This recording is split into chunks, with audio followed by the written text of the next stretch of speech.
Arise, minions, and welcome to unMadeGaming. We are here. We are back for another episode of Mundus Novus. Minions, and welcome to unMadeGaming. We are here. We are back for another episode. Forgot I needed that. That being said, this is another episode of Mundus Novus. This is we're reaching the climax of our investigation here. And as I butcher some more French, this is episode 35. Hold on. I wrote a pronunciation. Chuchotements de Minuit is what is what YouTube tells me it is in French. I could be incredibly wrong. I'm pretty sure it means whispers at midnight. But who knows? Who knows? Surely not me. That being said, if you like what we do here and you want to support the channel, the best way to do that is over on our Patreon. Link in the chat, link in the description down below. And while you're down there clicking on that link, make sure you click on that Discord link. Join us in the Discord. Be a part of the community. Be a part of the conversation. And with that, and no further ado, the French word I can pronounce, previously on Mundus Novus. Signy confesses her vision of the group's possible deaths and Madeleine Boudreau's involvement, urging the group to be open about secrets relevant to their mission. The investigators head to the Crescent Observer to meet Jean-Paul Fontaine, only to find him skeptical of the occult and dismissive of witchcraft entirely. Disappointed with the lack of information received from the Crescent Observer, our investigators decide to press on and gather as much information as they possibly can before the final showdown. With that, we pick up, still inside the Crescent Observer. We have Lost Matt. We have Cyrus is outside with Emerson, with Eddie the Raven, and Wyla. Meanwhile, inside we have William, Alec, Martha, and Signy. You have stepped out of Jean-Paul Fontaine's office, and you see that across the way, basically there's a bank of offices on one side and a windowed wall of like archive. You see the woman who was previously sat on Jean-Paul Fontaine's desk, has her back to you and is sort of moving about in the archive room, doing what looks to be assistant-related tasks. Yeah, so you're in the center here. You see her over there, and you see the other writers are in their offices doing what they do. What are the four of you who are inside doing? Well, Signy is, she's looking around and she looks down the hallway and she sees the office for Lucas Grant, and she leans in close to the three of them and she says, I think we should try our luck with Mr. Grant. He's a believer. Well, hopefully he's a believer. He writes like he is. And I think maybe we'll have better success with him. Trust you know what's right. How can the rest of us assist? I think I should talk to him alone. You guys go meet up with Cyrus. And I'll toss some information his way and see if he bites on it. And she looks to everyone for their opinion. Shouldn't leave Cyrus alone too long. That's true. Well, and little Eddie and Emerson, they are wants to get into some trouble every once in a while when they're left unattended. So we should probably go check on them, Alec. Emerson? Never. Well, I was going to say, Eddie has a lot of responsibility looking out for everyone, so... After all. I am pretty sure that Eddie didn't get into any such trouble until Emerson came along. Emerson is clearly the worst influence. Well, let's go see. Don't you get into any trouble, Signy? She gives you a smirk, and she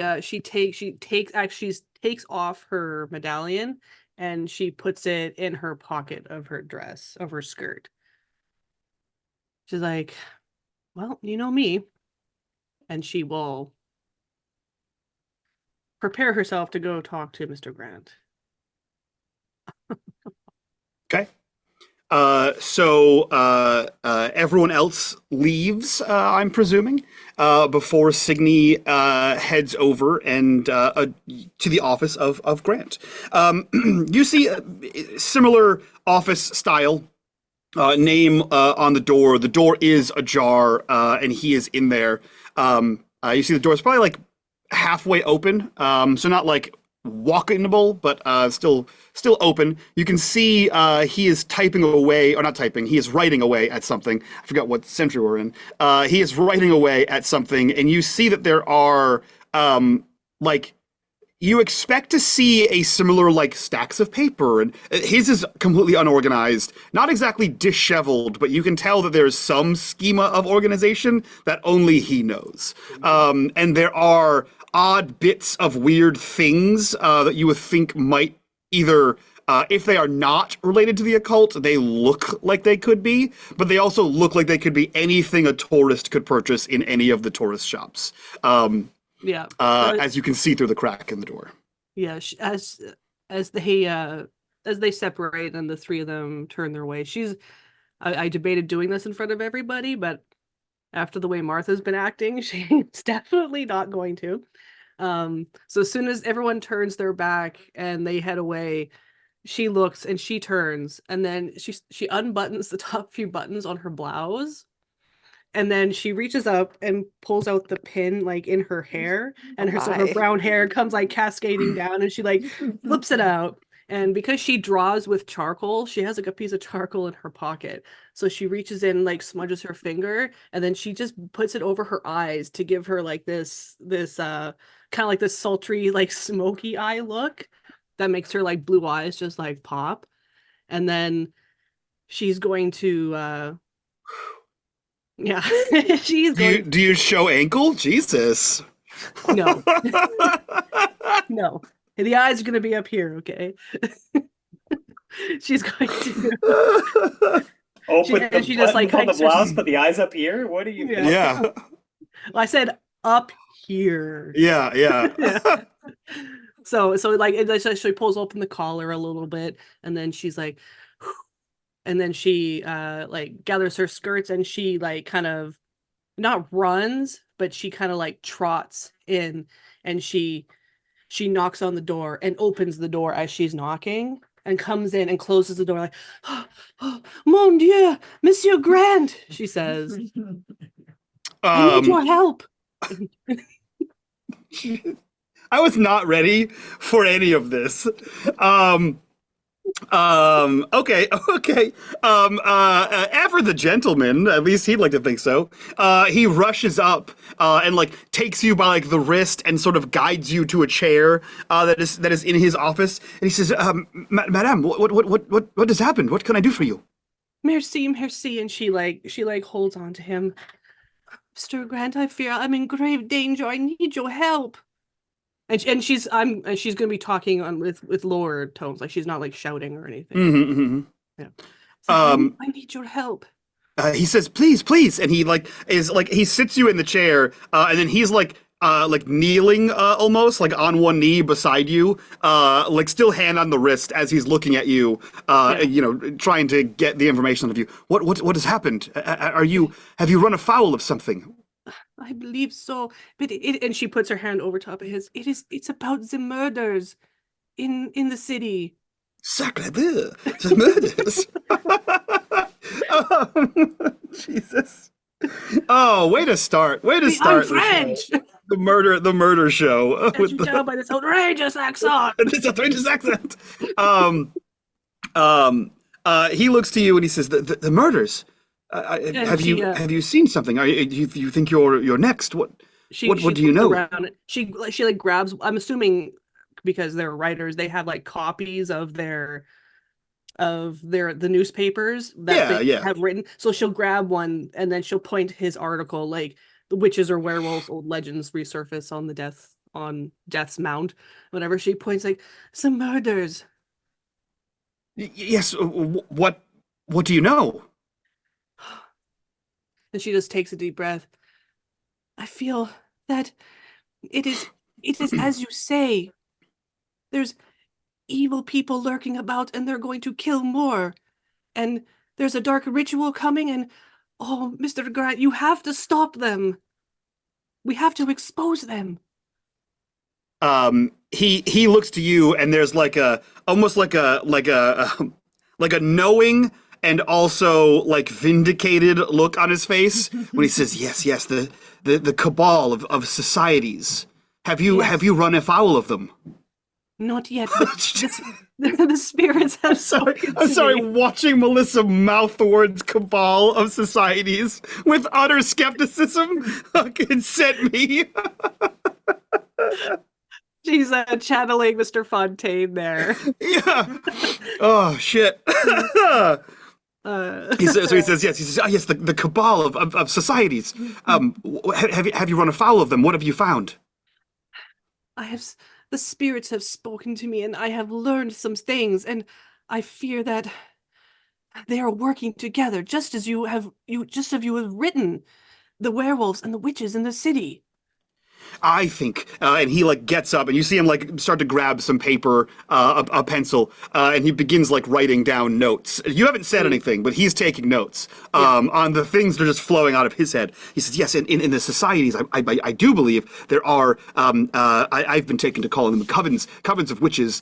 There are packs of cursed, roaming werewolves. I believe that they are secretly controlling local government. I think that the powers that be and the church itself is hiding this. What have you found? I mean, he's written his own notes of what he just said as if they were given by you. He's taking his own statement. Yeah, he's taking his own statement. She doesn't know anything about the church involvement, but a spirit of one of the killed people. It was a werewolf, and she leans in. Their hearts were ripped out, and they're being used to power the ritual. Yes. And he's completely agreeing with you. Yeah. And a ritual, and what will it do? Will it wash the city in a tide of blood? And he wrote that down, whether you said it or not. And then will they move on to Greater Louisiana and then the South? It might be the whole world. Sorry, I'm just looking at my notes. Underlines the world. Yeah. But this ritual they're going to perform, the witches, they sacrifice themselves and their hearts, so the ritual can just be all that more powerful. And there is whispers of a child, possibly a sacrifice. Child sacrificing cults? ? Yes, that's what he said. This spirit. Spirit, yes. And you are, I'm sorry, your name? Juliet Montague. That came out so fast. Juliet Montague. I'm like, Montague. oh shit, I don't have a name yet. Utterly believable, as everything else you have said. He says, yes, and you are, I assume you are some sort of a spirit medium of some kind, that you have spoken with the spirits. Against my will, I cannot control it, but I've been bombarded Renowned on the spirit last couple medium. days. Yes. And she's just like, she's breathing heavily, and she's like, oh, mon Dieu. Interview with the dead, __. You can see that he's currently in real time workshopping newspaper article titles about what you look at his notes, and it is 75% what he has said to you, 25% what you have said. Actually, it's like 15% what you have said, 10% titles. He's the writer, so he's better at embellishing. Yeah. He says, okay, and you spoke to the spirit of a deceased, a werewolf, who, of course, I died at the hands of the coven of witches. As there is an internal power struggle, a feud between these factions. And no, there is no feud, and she feud. She grabs him. The feud is over. They're working together. Feud was a cover all along, and he writes that down. Yeah. And now they have joined forces, and there's going to be some kind of sacrifice, possibly a child, an innocent, and it's going to. And she leans in close. By the next blood moon, that is when the ritual will be performed. Yes, and now is that the name of the moon is because of the blood sacrifice? No, I believe it's because a lunar eclipse. He highlights that as well, or writes that down, underlines. Yes, and the ritual, did the spirit tell you what it would do? And she closes her eyes, and she's going to, because obviously Signy wasn't present. She wasn't physically, or sorry, mentally there. But I'm assuming through conversation she has heard from the others what went down. Yes. And so she kind of closes her eyes, and she like grips his hands in hers, like cups his hands in hers, and she closes her eyes, and she's like reciting that was something that she was told. She's like, born of man and beast, raised in the grace of the Lord, perverse in the rituals of darkness, he is in an unholy unity. That is what they have said. As you open your eyes, you see that he has written most of that down, as well as woman gifted with nature's bounty, as a description, perhaps of you, and then the phrase overtaken by spiritual revelation, as perhaps a phrase of what you just performed, as if you were performing something in front of him. And she says, the place where the ritual is being taken place, it is deep within the bayou. And when the blood moon rises, they will be able to finish. And then she reaches out and she like touches his cheek like this. And she's like, and she closes her eyes and she says, La voutre des ombres. You touch his cheek, and there's a second where he like hesitates, and then you begin to say "Le voûte des ombres," and he gets up quickly, like completely, like tossing your hand to the side, and you see him scramble. You see him scrambling through paperwork. Again, no semblance of order in here, but he knows exactly what he's looking for, and he follows. He's in here. It's a small room, so you can stay exactly where you are. But he's pulling things out, and he slams something down on the desk, and it is two pieces of paper. One is a very, very weathered, barely readable newspaper clipping, and it's very, very small writing, and it looks like it's predates the war. This is very old. He slams this down, and then he slams down a weathered local map, a single sheet local map. And you see there's a bunch of like what you presume to be probably nonsense circled on the map with little to no description. But question. Yes. I saw the map that Alec had found in the library. It does not look like that. That was a hand-drawn stuffed in a book. Is the topography? Can I see? Is like the topography similar, even though it was? It's Louisiana. Oh, okay. Yeah. It's a map of Louisiana. And Alec traced the coastline of the map that they found to Louisiana as well. He slams down these two pieces of paper, and the only thing you can make out on let me just fact check something here. The only thing you can make out in the newspaper is a definitely not a like the War of 1812 old or what? Predates that.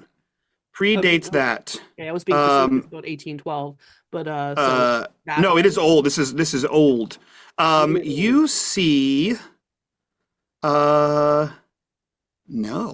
You see a drawing, a small drawing, as in like a photograph, but it's drawn, of a house, like a 2.5 story house, like a 2-story with an attic, surrounded by trees and weeping willows and that like, and you can make out this well-worn paper. You can make out the title. And the title of the article is called "The Vault of Shadows," and he points to a spot on the map and he says, "Yes, this is a cursed place. It is a local legend. There was a house here. I think this," and he is pointing back and forth to the house and the map. She picks up the clipping and she's looking at it oh. Yeah, the words are one small, incredibly small font, and two have been well worn. This looks like it's maybe 80 years old. If not older. So it's very worn. The letters are completely legible. All you can make out is the picture and the title. And he is furiously pointing kind of back and forth between the two of them. And he says, "Yes, there was locals. I have it on good authority," which means nothing. You know he doesn't. I also have it on good authority. Good authority that the witches and ghosts are doing a thing. And he says there was some sort of a dark ritual or an ancient pact with some I don't know. I think this was where the secret cabal would meet. And something happened where the powers that be, perhaps they're trying to hide them in plain sight, and the house is no longer there. It was destroyed. It was destroyed years and decades ago, and it lost to the bayou. Okay. That. So you don't know where the house is located? Oh, yes, here. And he points to the map. Okay, so he does have an actual location. Yeah. Okay. Is this newspaper clipping, you said it's old, it's not gonna disintegrate type of old, she could, if it could be folded up? If he lets you take it, it could be, yeah. It's very old, and it's not gonna disintegrate like you found it in the Titanic. But it is old. Okay. She is going to try and do that before she leaves, at least when he's not looking. If they move away from the map and the clipping, she's gonna try and and then in her pocket. You can roll me a whatever the stealth is. Is it stealth? It's sleight of hand, maybe. Sleight of hand? No, not that one for sure. I know it's definitely not that one. It's stealth. Roll me stealth, and you can have a +1 bonus for nature's bounty. Okay. For the tracts of land. Yes, tracts of land. Okay. Ignore conditions when I am. You don't have any, so you're fine. Stealthing? I do not. Oh yeah, I don't have any conditions. Fuck yeah. He gets distracted by something, and you take that second to hide away that article. Yeah. Okay. Sweet. So she tucks it into her pocket, and she's going to try and at least memorize where where he indicated on the map, so that she could recreate it for the others. Yeah. Go ahead and roll me learning, I think. Observation. No, observation would be that's your insight. I think it's going to be learning. It's going to be you trying to memorize something. Okay. If you succeed, you know exactly where it is on the map. If you don't succeed, you have a vague recollection of where. I can live with that. Nope. Okay. As a reminder, welcome back. We can push things and take a condition, and I believe that's about all you can do. Yeah. No. I don't have any for learning. Nothing for learning. Binoculars, magnifying glass, leather journal. For investigating. No, nothing that I could. Other than lockpick, but that doesn't help. You can push if you'd like. No, I don't want any conditions at the moment. Sure. So yeah, you snag the article, and you have you get enough of an idea of where he was pointing to on the map. Mm-hmm. And I thought I was going to say something, but I think I forgot. And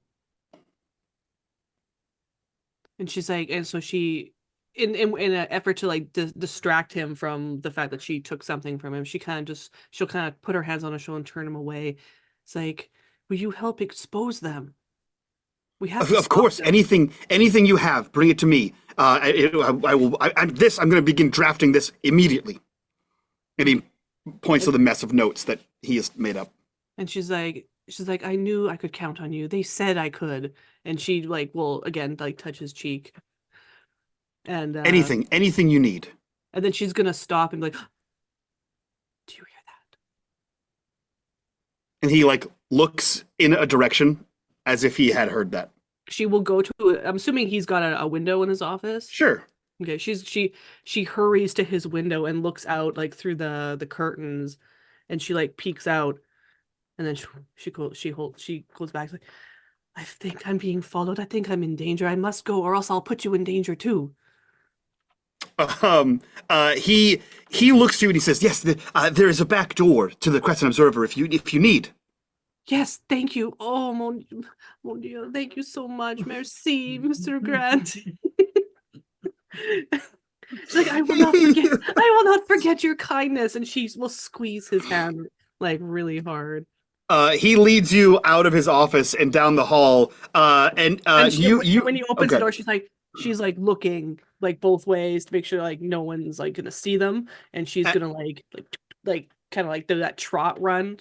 You know, trying to be quick but not move too fast. As you like exaggeratedly look both ways, you see that the moment that the door opens, Colette is, what did I say? Cassette? Colette? Colette.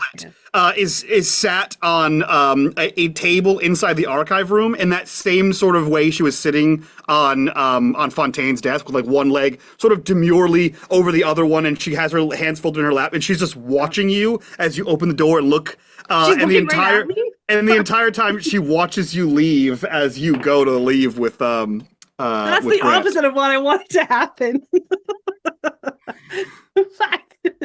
We don't have corruption bars in this game. That's true, we don't. It's weird that happened, huh? Oh, fuck it. Well, whatever. Hell yeah.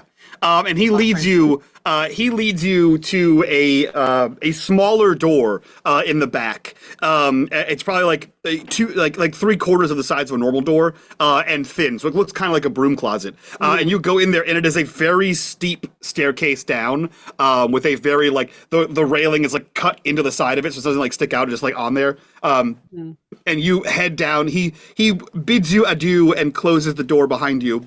And you are before as it's like closing, she's like, thank you so much, Monsieur Grant. And she's gonna be like, she's like, please be cautious. I fear you cannot trust Colette. And then closes the door. You think you begin to hear the words, I never have, as the door is, as you are closing the door. And you head down and you appear in the alley between the Crescent Observer and whatever miscellaneous building is next to it. Sweet. And she will head in, like, not towards, like, the front of the building. She's going to head backwards. Okay. Are you trying to find a way to meet up with your companions there? Yes, I'm not sure if they're going to be moving or not, but because we didn't actually say. Yeah, so you get down to the alleyway, and we cut to the front of the building, where it's only been a few minutes. But in those few minutes, Cyrus, you are rejoined by Alec, Martha, and William. What are the five of you, because Wyla is there too, what are the five of you doing? Eddie, I told you not to run off with Emerson to go into that trash heap. That's nasty. They weren't a trash heap. They were just hanging out with me. We were having quite the great conversation, actually. I see trash heap out of that dog's mouth right there. Do you not see that? I'm sure he took my little Eddie to that trash heap right over there, and it's very clear. Eddie's been telling me quite a few things that are quite clear to me now. But we can talk about those things later. In the meantime, how did things go inside? So good. I feel like this was a dead end. Might have been more valuable early on, perhaps, but I don't think he gave us any information that we weren't already aware of. Well, disappointing, but I guess it's good to know that we've been doing quite the good job on our own. Signy is still in there talking to Grant.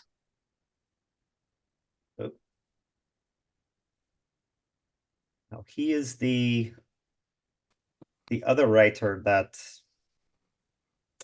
let's just say, is more willing to embrace the occult. Is he not?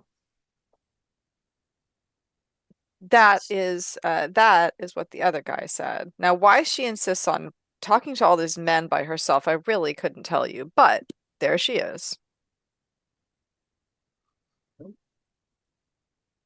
Well, investigators need to go where the investigation takes us, even if it might be a private conversation once or twice. Anybody knows a woman of her age, single, needs a proper escort. So much to Spinster. learn. Well, Spinster, that's right. Yeah. Should be in an all-women's boarding house. there are times when the lack of an escort will make certain men say more things that could be useful. I bet.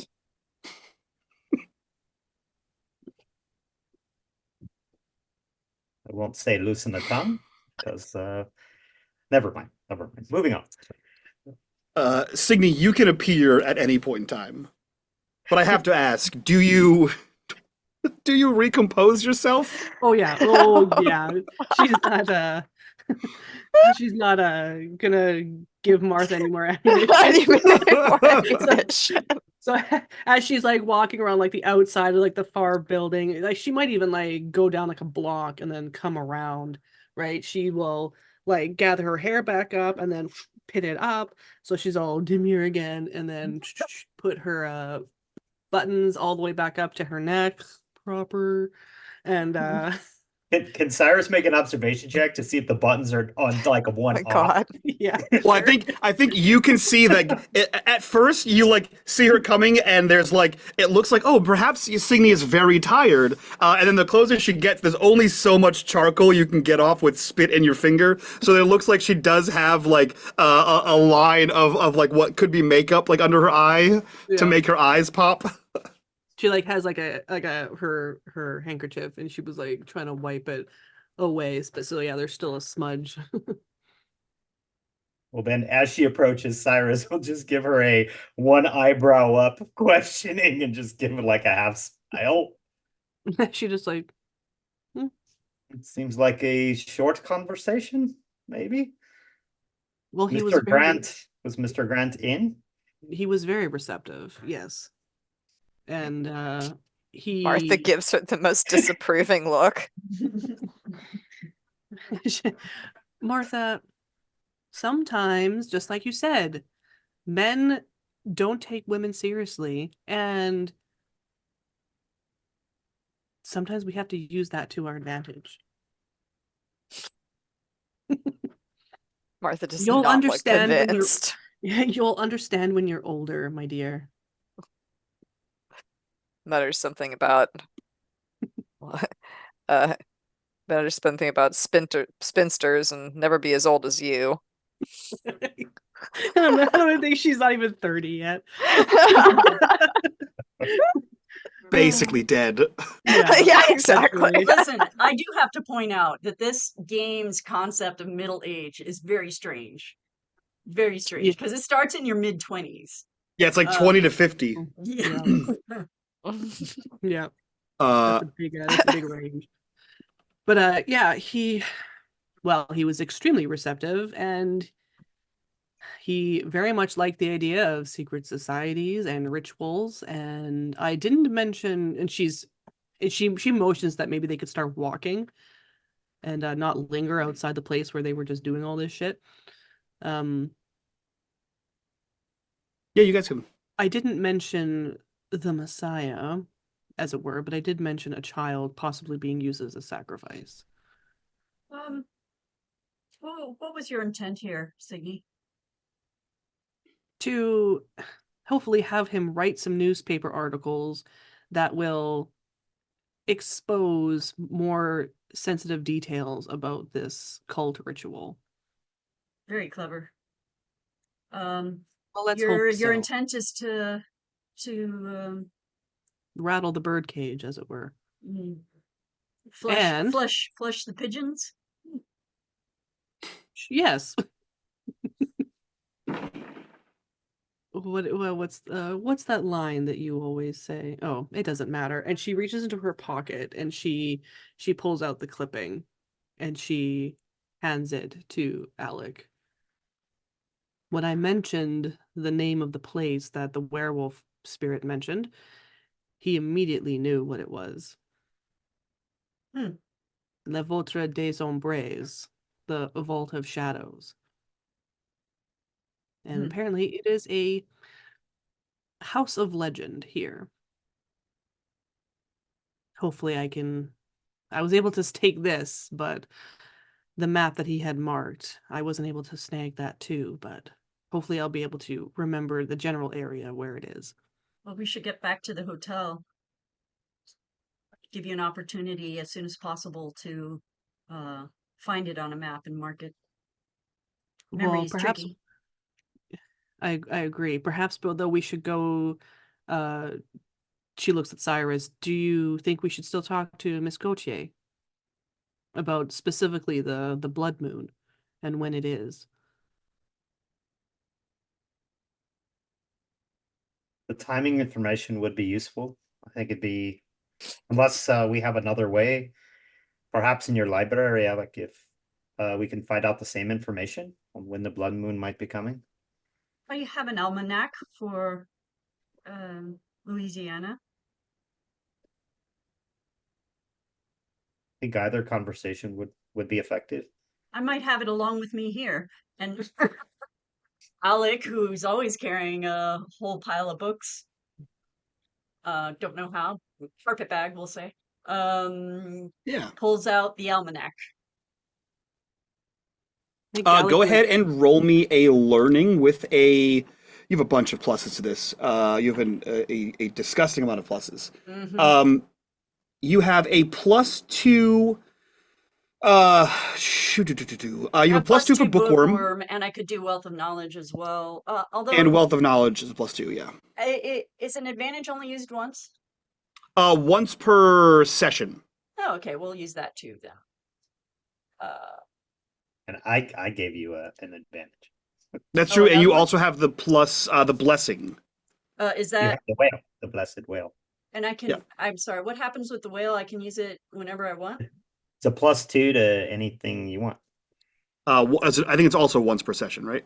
It says I can grant it once per session, so I don't Oh, know okay. how I'm you gonna do that. keep. I'm gonna keep the I whale. don't know how you want to treat that, Mike, as to if I can do it again this session versus last, or It's so I'll say you can make the token, so you can just keep making a token every session if you want to, but once it's used, it's used. That's it. yeah, absolutely. It's a like I one said, use it's- item. Yeah, you can definitely use it this session for sure. 2 successes. 2 successes. Yeah, you look at the farmer's almanac that you happen to have for Louisiana in the 19th century. You just happen to have that. You found it on a bookshelf. No, Alec prepared before Yes. and brought useful books. Yes. So a combination of your useful books, and though Alec was dismissive about it, some of the books inside the Verdant Veil did have some information, as you know, it was a Greenwich, did have a bunch of information about lunar events and planting cycles and those kind of things, and so you have 2 sources of data that correlate that the blood moon in this year is in 3 to 4 days time. Well, time is running short. 3 to 4 days is very soon. It would be advantageous if we were going to do whatever we're going to do to stop this before the actual ritual has begun. We best get Once to the the ritual hotel. starts, it can be very dangerous, and there's likely to be many, many more werewolves, witches, and other beasties in attendance. He did say that they were going to be, they needed more sacrifices, right?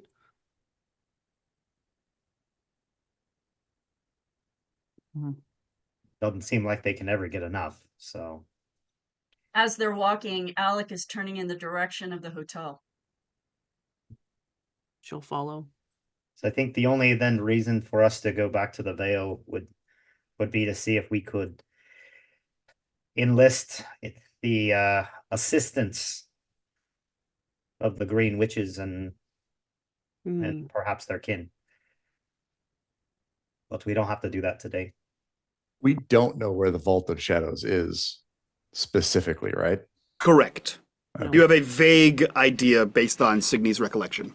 So Mhm. we're going to the hotel to see if we can figure that out. Are you going to the hotel or are you going to the church? Alec is very insistent that they go to the hotel. That's fair. Weird, Alec. I wonder why.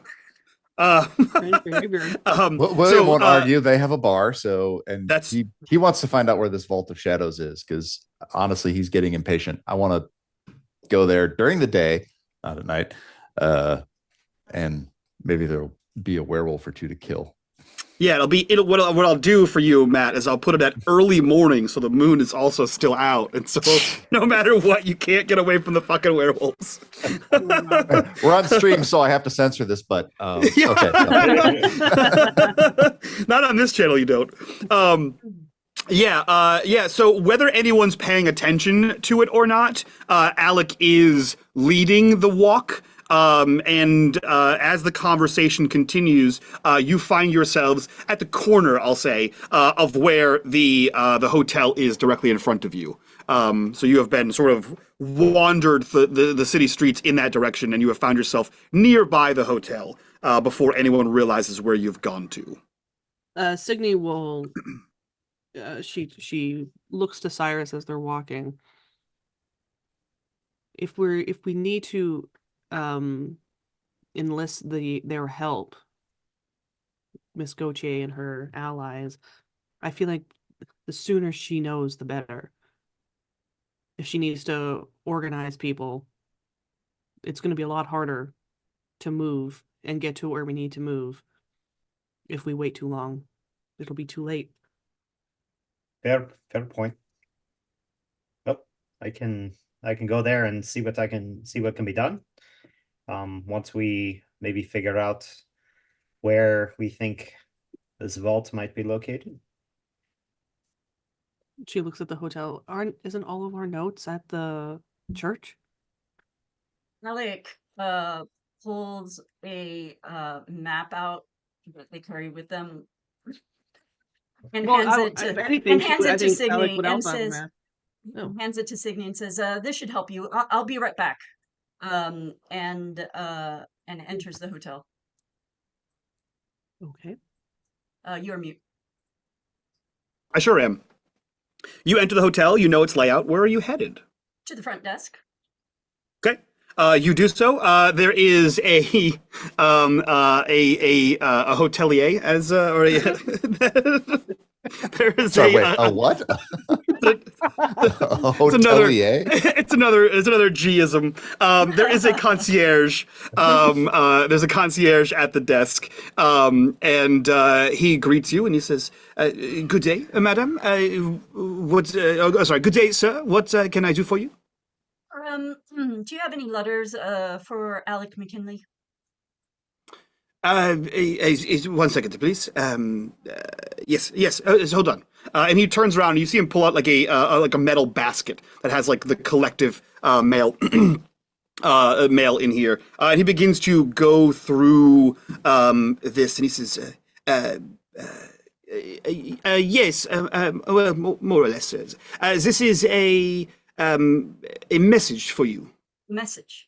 Thank you. And he hands you like a small chit, like a paper chit, like someone hand wrote this. He says, "It's here. It is not every day that we get a visitor from the clergy."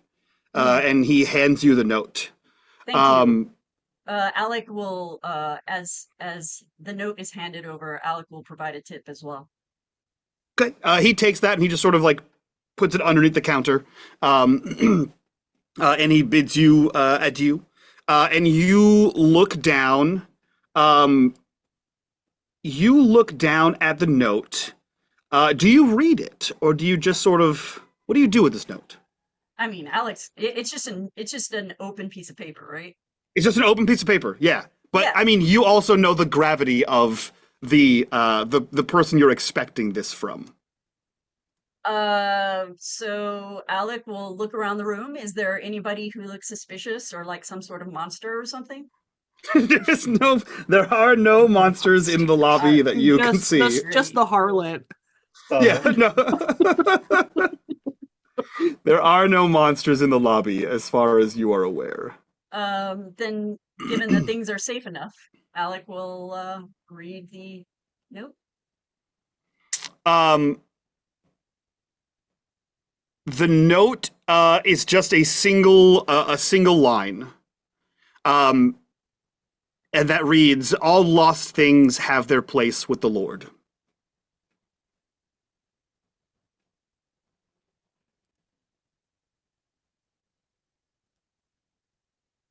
Leave it to a nun to say that. The look on Alec's face is disappointed. They were hoping for an invitation.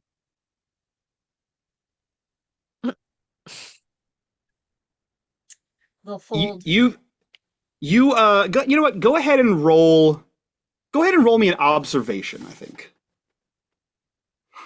Alex, like, weakest point. 0 successes. Hell yeah, that's what I expect from our Yeah. our book nerd. Yeah, you were hoping for an outright "come on down to Church R Us and visit." That's not what you got. You got a cryptic, like proverbial line here, very open to interpretation. So all lost things have their place with the Lord. Yep. Perhaps it was an invitation.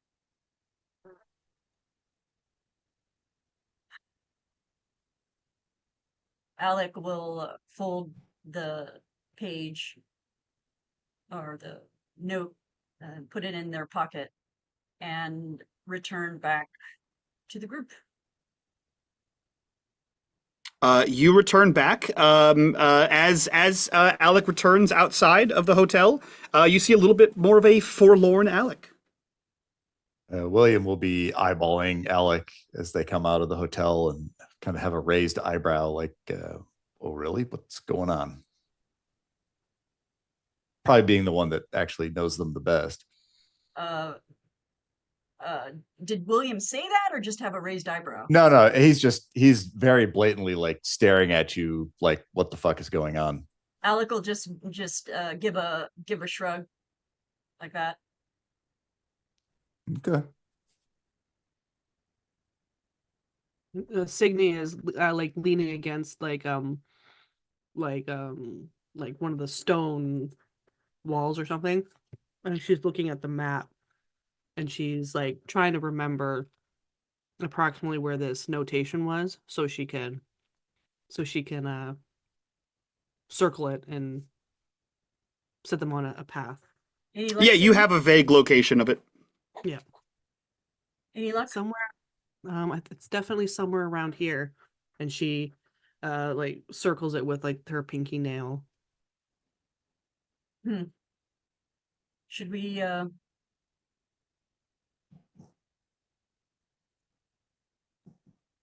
think there are other things to be done before we confront whoever is there, but maybe we could scout it out.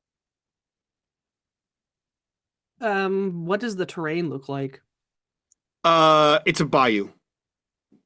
So like boat, obviously. So swampy lands, wet. It is reachable by foot, or reachable by, like, you don't need a boat to get to it. But it is a marsh. What passes for like swamp boats at this time of history? Is it just basically big flat boats with poles just kind of pushing your way through the marsh? Yeah, like a gondola or like a rowboat would still function. Okay. Yeah. Alec, go ahead and roll me a learning, no bonuses.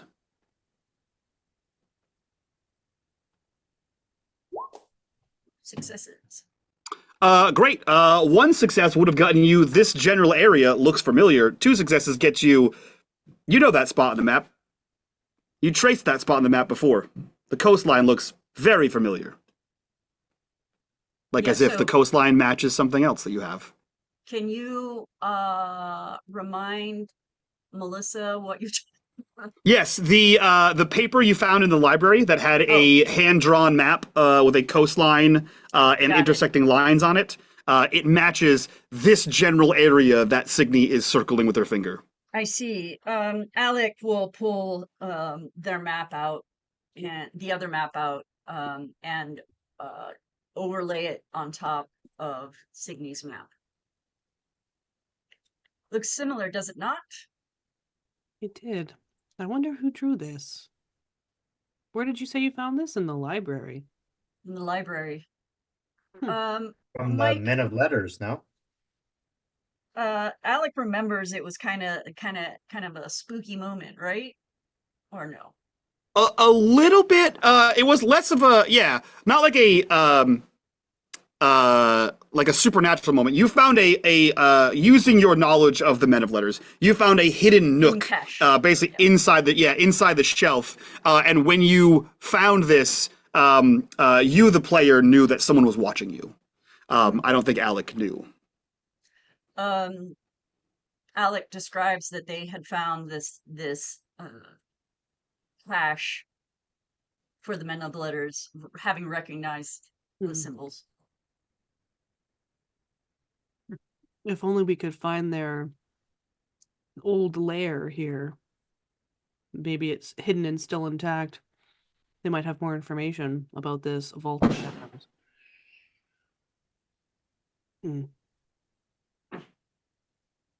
Certainly would, but I don't know if we have time on the clock for 2 mysteries right now. I agree. What I if agree as Why- well. Weil and I can certainly take to tracking and scouting this place, but it's not quite the terrain that we're used to. no? And I don't think anyone should go by themselves. Lest alone us, just because we mhm.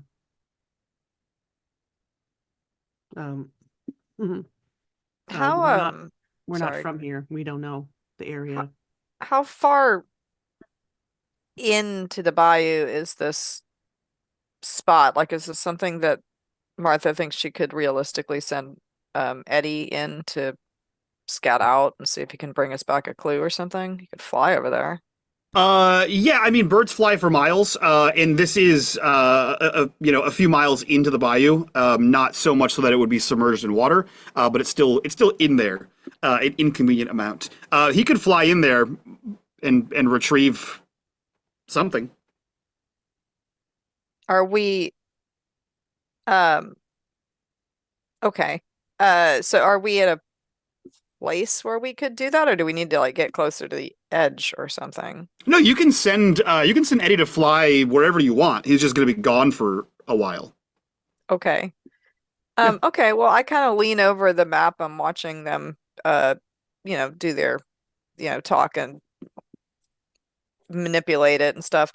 And I go, oh well, little Eddie can go and check that out for us. He'll fly anywhere for me. Plus, he really needs to get away from that dog. Poor Emerson. Alec pets the top of Emerson's head and rolls their eyes. Little pieces of trash drip out of his mouth. Martha, I think that's a very clever idea. But I think Eddie could maybe use a little bit of help. How about this? What if Signy and I are to return to the church? We can review the clues that we have there. The rest of you,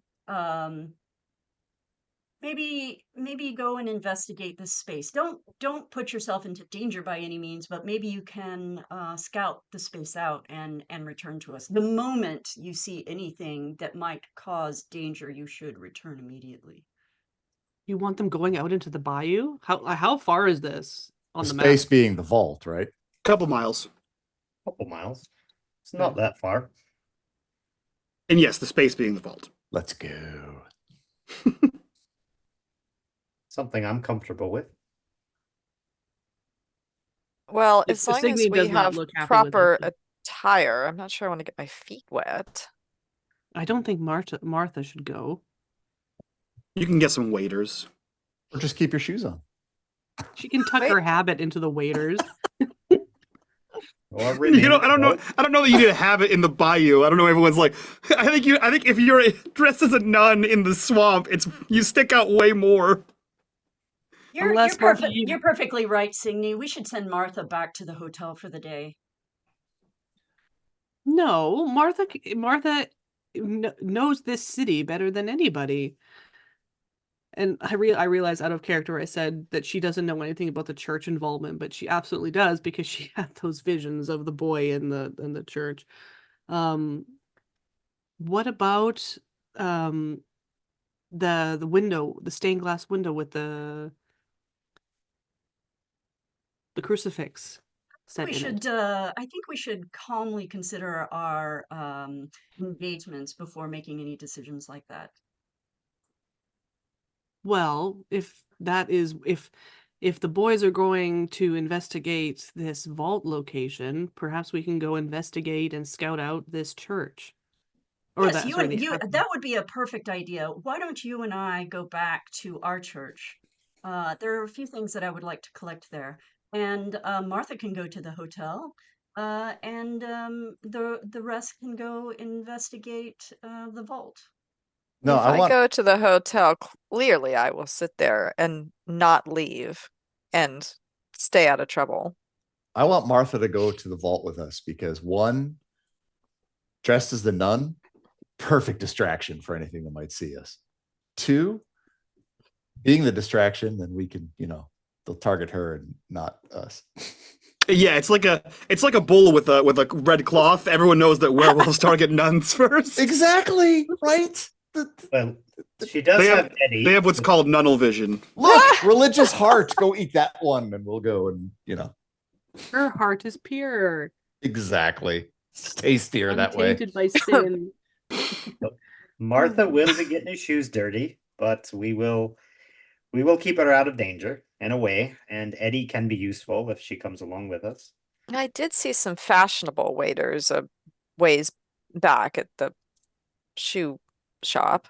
There's no such thing as fashionable waiters. Oh, A perfect Little do you opportunity for know. your it's You a can perfect try to pull it opportunity off, for your bayou parasol, Martha.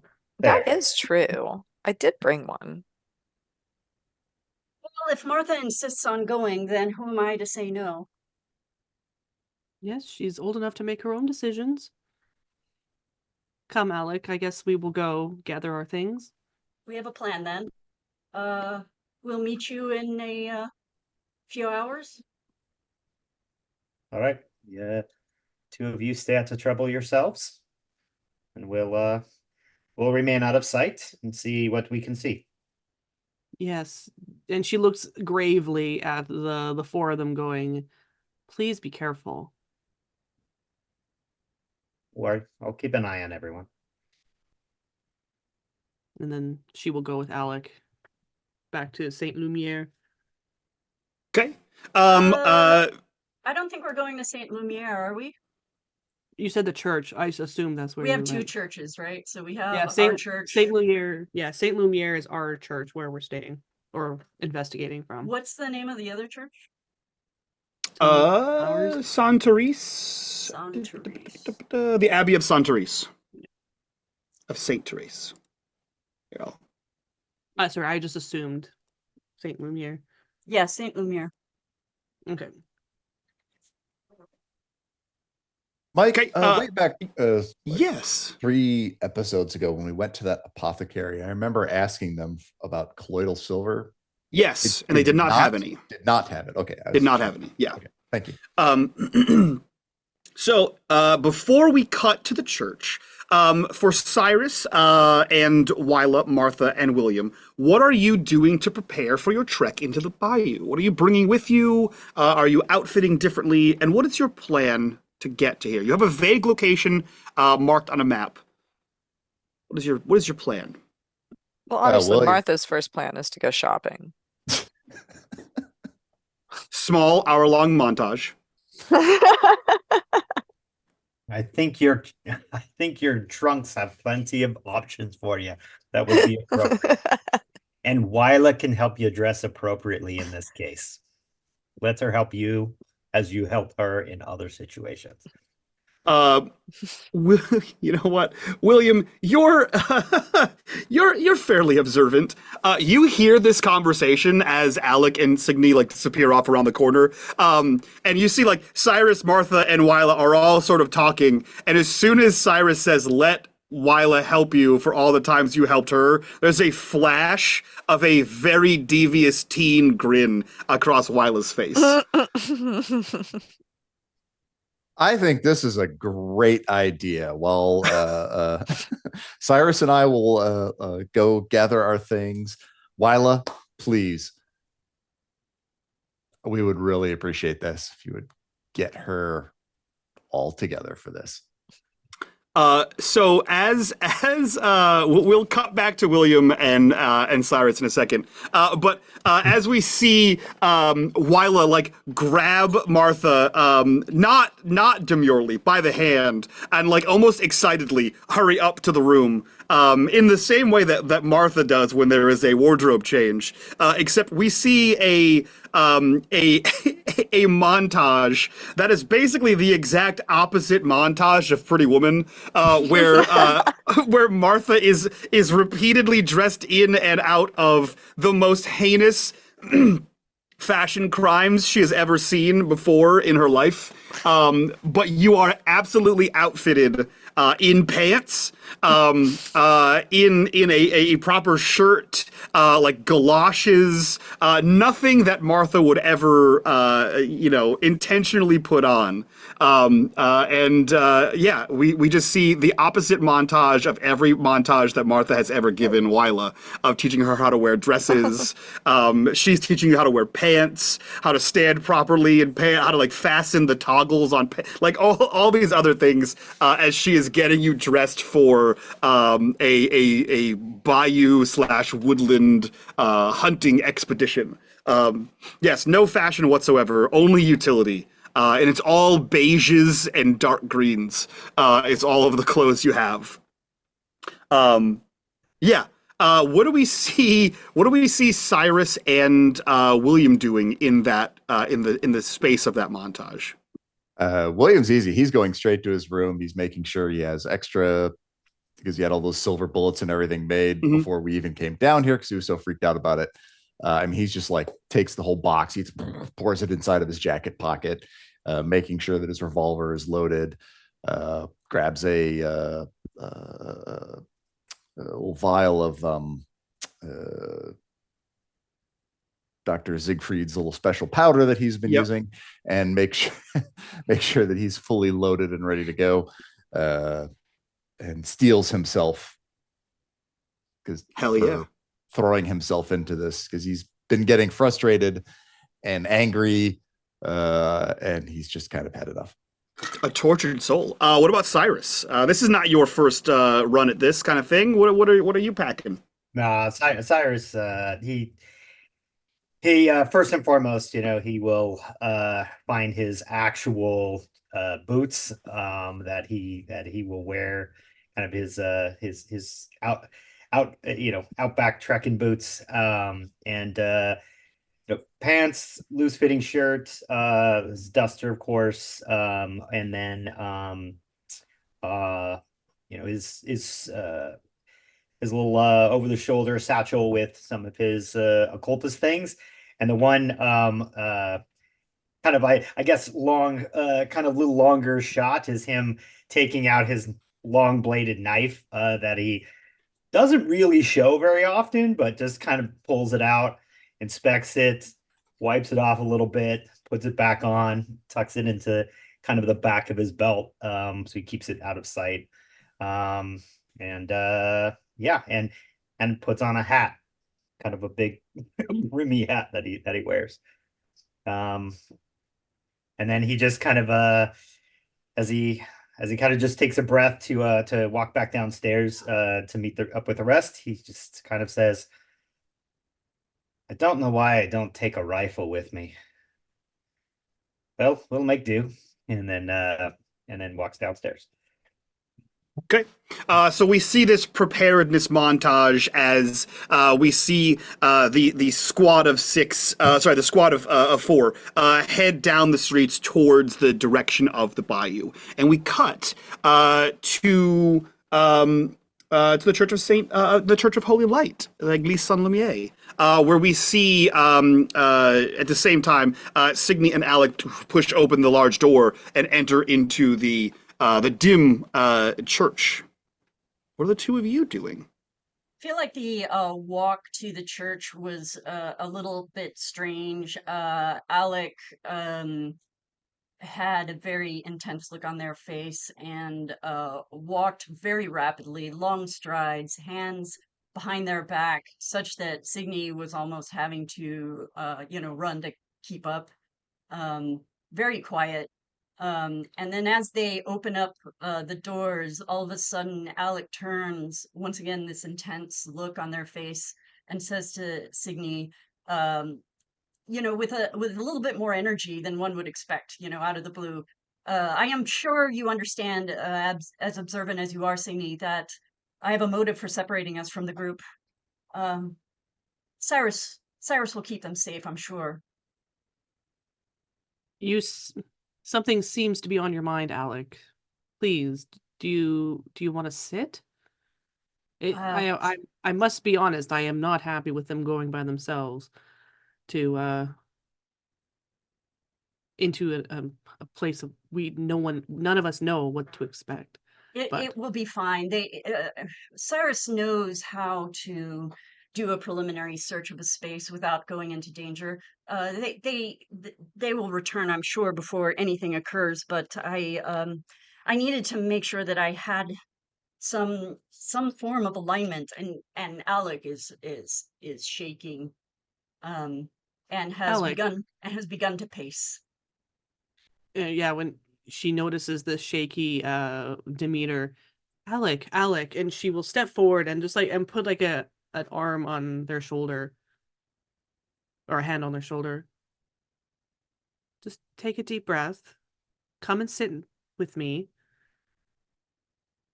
She kind of pushes, tries to gently guide if they'll let him or let her. Please sit and just tell me what's on your mind. So Alec sits, and then I guess Signy sits? Yeah, she will sit right next to them, hands folded in her lap, and then as soon as Signy sits, Alec will stand up and start pacing again. And she'll remain sitting, and she'll just watch them pace and just let them go. I wanted to thank you for this morning, Signy. You were very kind. Alec is not looking at Signy, but looking at the ground. You were very kind to come forward with so much vulnerability. Though I suspect it was my anger in the cemetery last night that may have urged you to do so. And I want you to know, and then there's a brief glance at Signy. I want you to understand that anger was not directed at you. It comes from secrets of my own that I carry. I told you to not let secrets define you, but what I told you, those were the words that I most needed to hear. Well, I'm glad. Is it something that affects our mission here? I think perhaps it's true. I think perhaps it may be. They stop, I think, in their tracks when Signy said that, and after responding, they give a sigh. And they say, I once thought that I could leave my secrets behind, but since we have arrived here in New Orleans, it's as though like my own truths, just like Cyrus's restless ghosts, they have risen and they demand acknowledgement. Okay. Each of us, our lives, they tell a story that even those the closest to us, they may not fully know. My story, it began in my youth. I grew up in a wealthy family, as you may know. My family, my father was a shipping magnate out of Boston. He, in my youth, he had taken to the transcendentalist philosophy and brought along all of the family. I doubt my parents ever expected me to take to it with such fervor, with such passion, but it was a philosophy that sang to my heart. Emerson, the writer, not Emerson, but the writer. He The tells less us, cute one. perhaps, but have you met him? No, I have not. He writes that in the quiet of woods and rivers, we shed society's expectations, that we find our truest selves and draw closest to the divine. So, like many young transcendentalists, I left home when I was of age. I journeyed into the wilderness, roaming the countryside in search of my inner truth.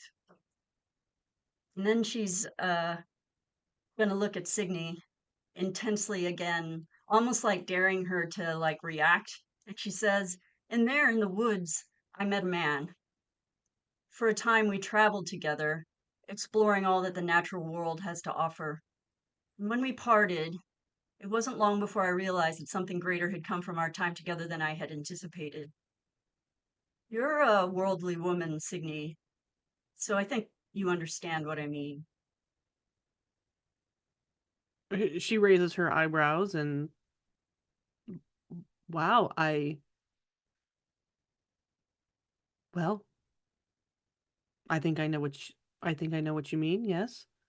Then you probably understand I was very young, barely stepping into adulthood, and suddenly this revelation, it threatened to destroy the life I had dreamed of for myself.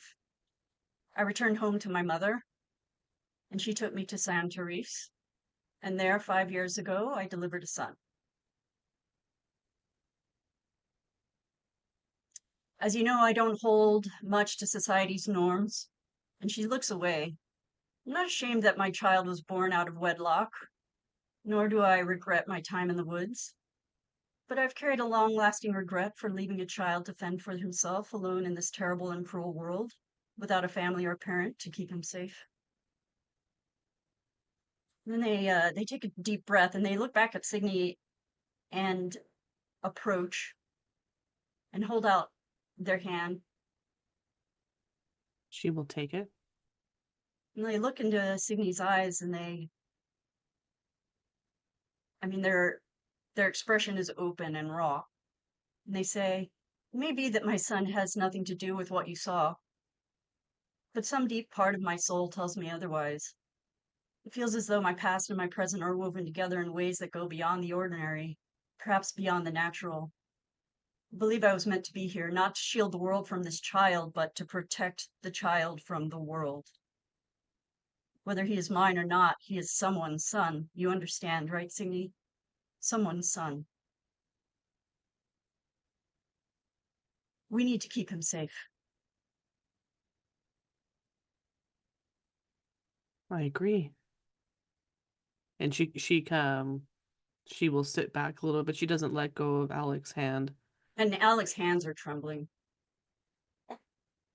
and she gives them a squeeze.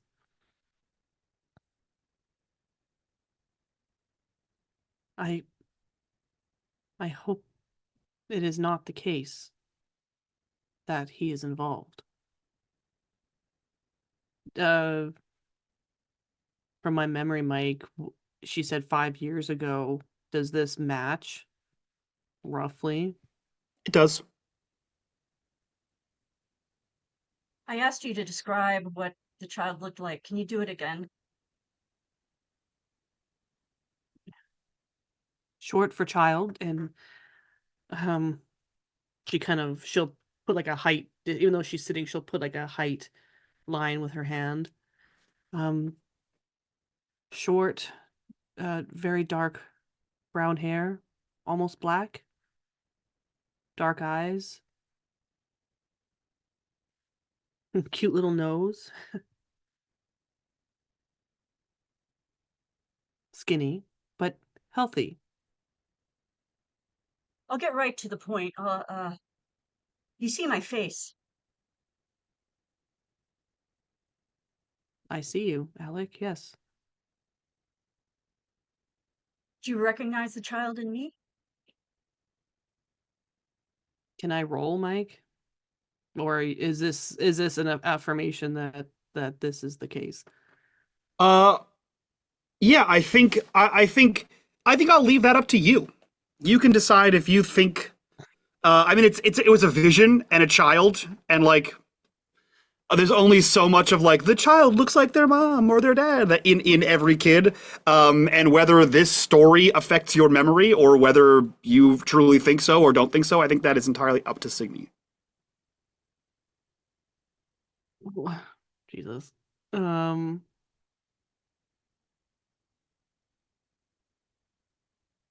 What color are Alec's eyes? Alec is blonde with blue eyes. Okay. I said dark hair with dark eyes, so. Oh, but I did mention a cute little nose. So she will still holding the hand, she will stand up and she will reach up and lightly tap Alex's nose. And the reaction is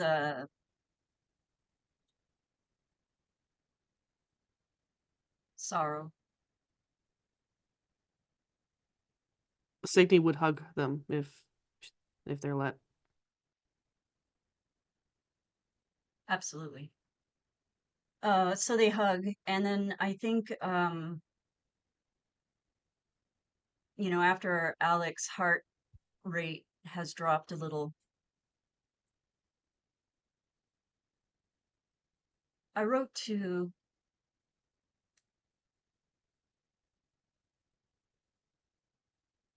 the church. I was asking for an invitation. I got a note back, and while it wasn't directly an invitation, I think we would be welcome. We could go and speak to them. You have someone there who you were close to? Someone you specifically left? The Reverend Mother. It's the same woman as I met 5 years ago. Hmm. I left the child in her care. You did what you thought was best for him. No, As I did what was best for me. And sometimes they are one and the same. Because if what's best for you would not have been best for him. So leaving him behind with, as much as I'm not a Christian or Catholic or anything like that, she would have raised him well. So I had hoped, and yet here we are.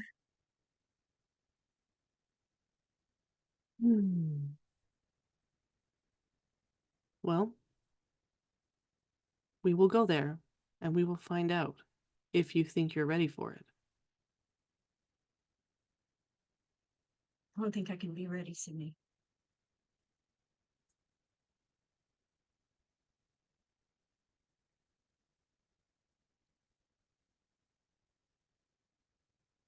Well, I'll be here with you. I thank you for that. My ask is that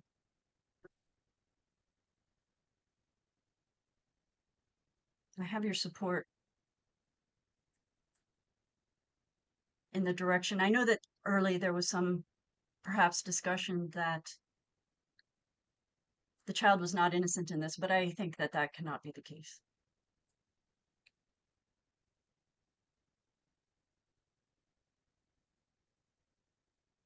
She doesn't really say what she has been thinking, specifically what she would have the information that I asked during the session that she would be curious to know, but she doesn't relay those thoughts to Alec.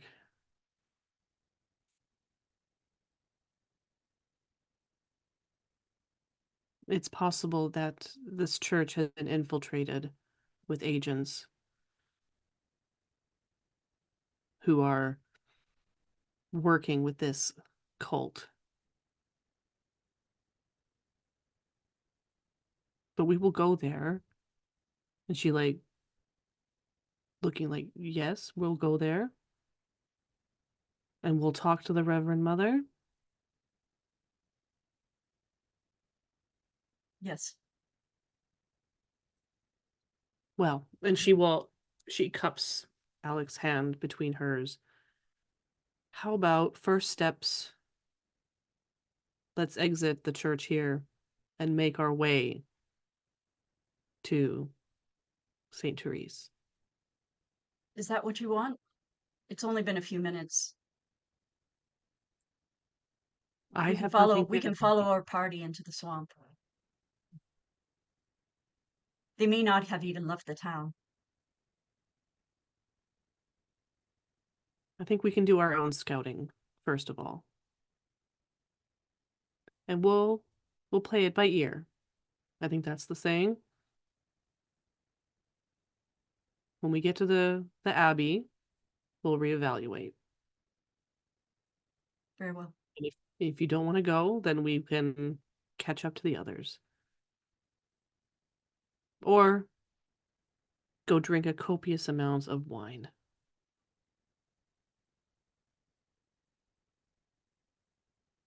So The yeah, I bo- think I need a little time. Can we let's follow the others. And then we can have some wine tonight. And we'll Sure. go to San Therese in the morning. Sure. And she will like pat their hand and let it go. We'll need to change though. You cannot go traipsing in the bayou in that. Yes, Then madame. she will like put her arm around their shoulders and like walk with them out of the church.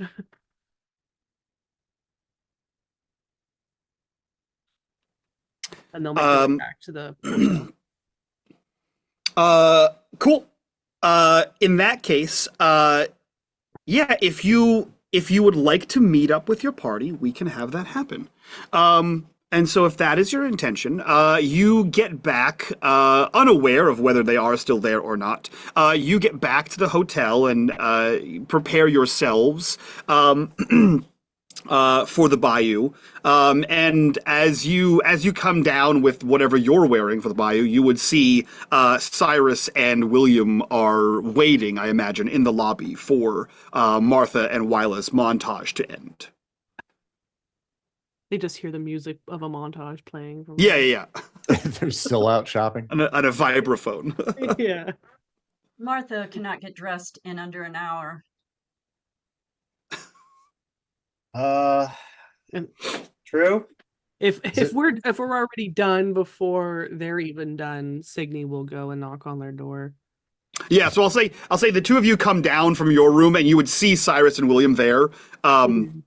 So if Signy goes back up to speed up the process, what is Alec doing with Cyrus and William as they're waiting? If anything. Nothing? Perfect. Cyrus is just gonna ask, change your mind about the church?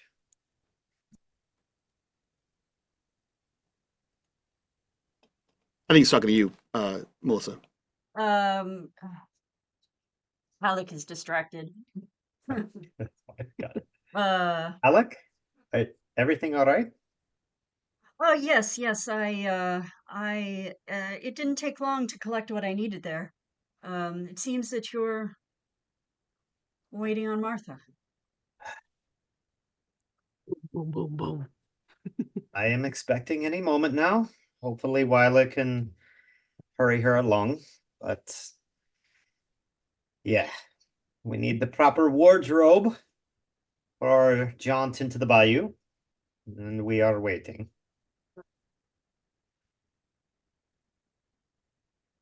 Moments pass, Signy returns, and shortly thereafter, Martha and Wyla trail behind, and the six of you are now ready for your trek into the bayou.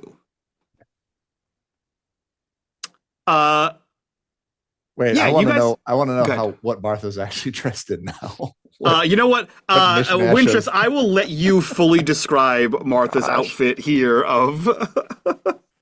Because there's no way she 100% compromised or just took whatever Wyla said. Yeah. So there had to have been some kind of pushback. Well, I didn't mean to put you on the spot, Wintress. It's just Yeah, funny. I was like, oh, I hadn't even thought of that. So Lila was able to find for her some a variety of waiter options. And Martha tried most of them. Also rejected most of them, obviously. We did manage somehow to find the only pink pair of waiters in the entire of New Orleans. Makes sense. And then we've dressed it up with some little rose pins on the suspender portion to make it, slightly more decorative. So we have some pink waiters with rose pins all the way up and down the suspenders, and she's still wearing her red wig, and not the actual full like habit, but the like veil portion.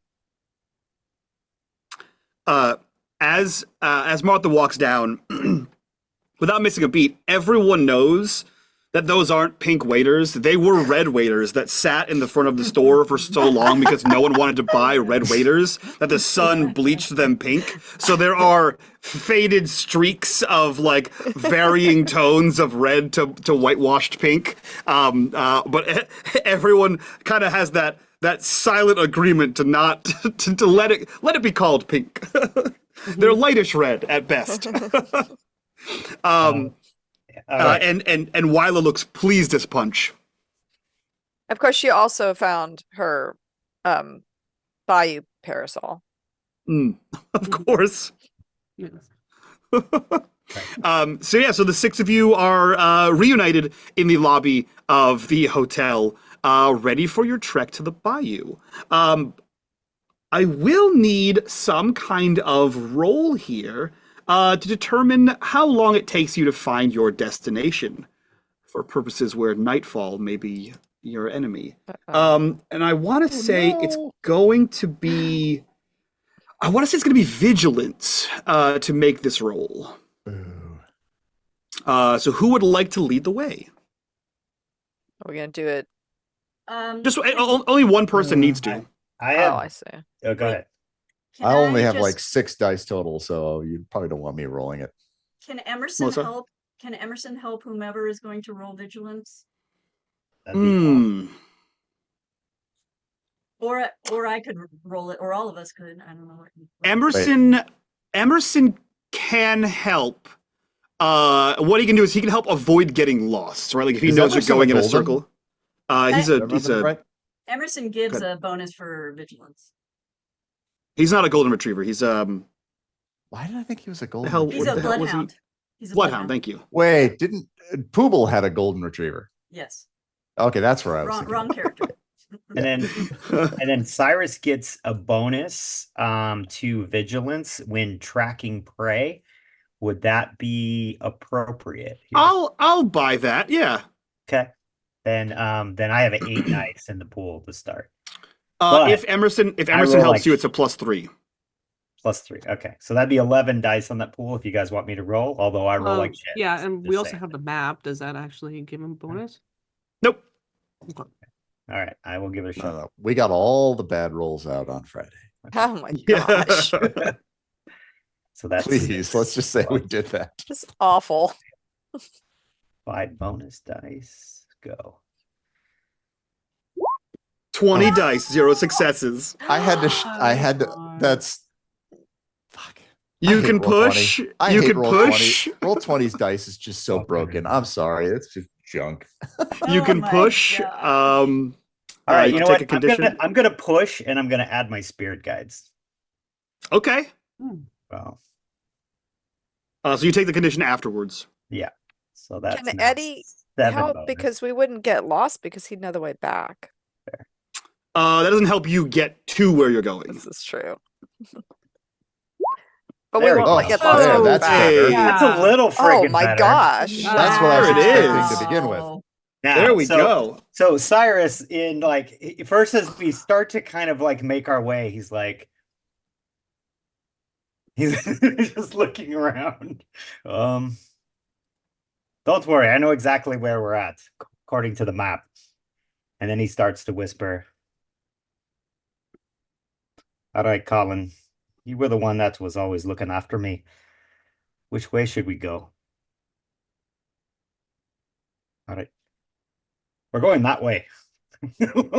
He says very confidently, "It's that way." And yeah, 5 successes. Yeah.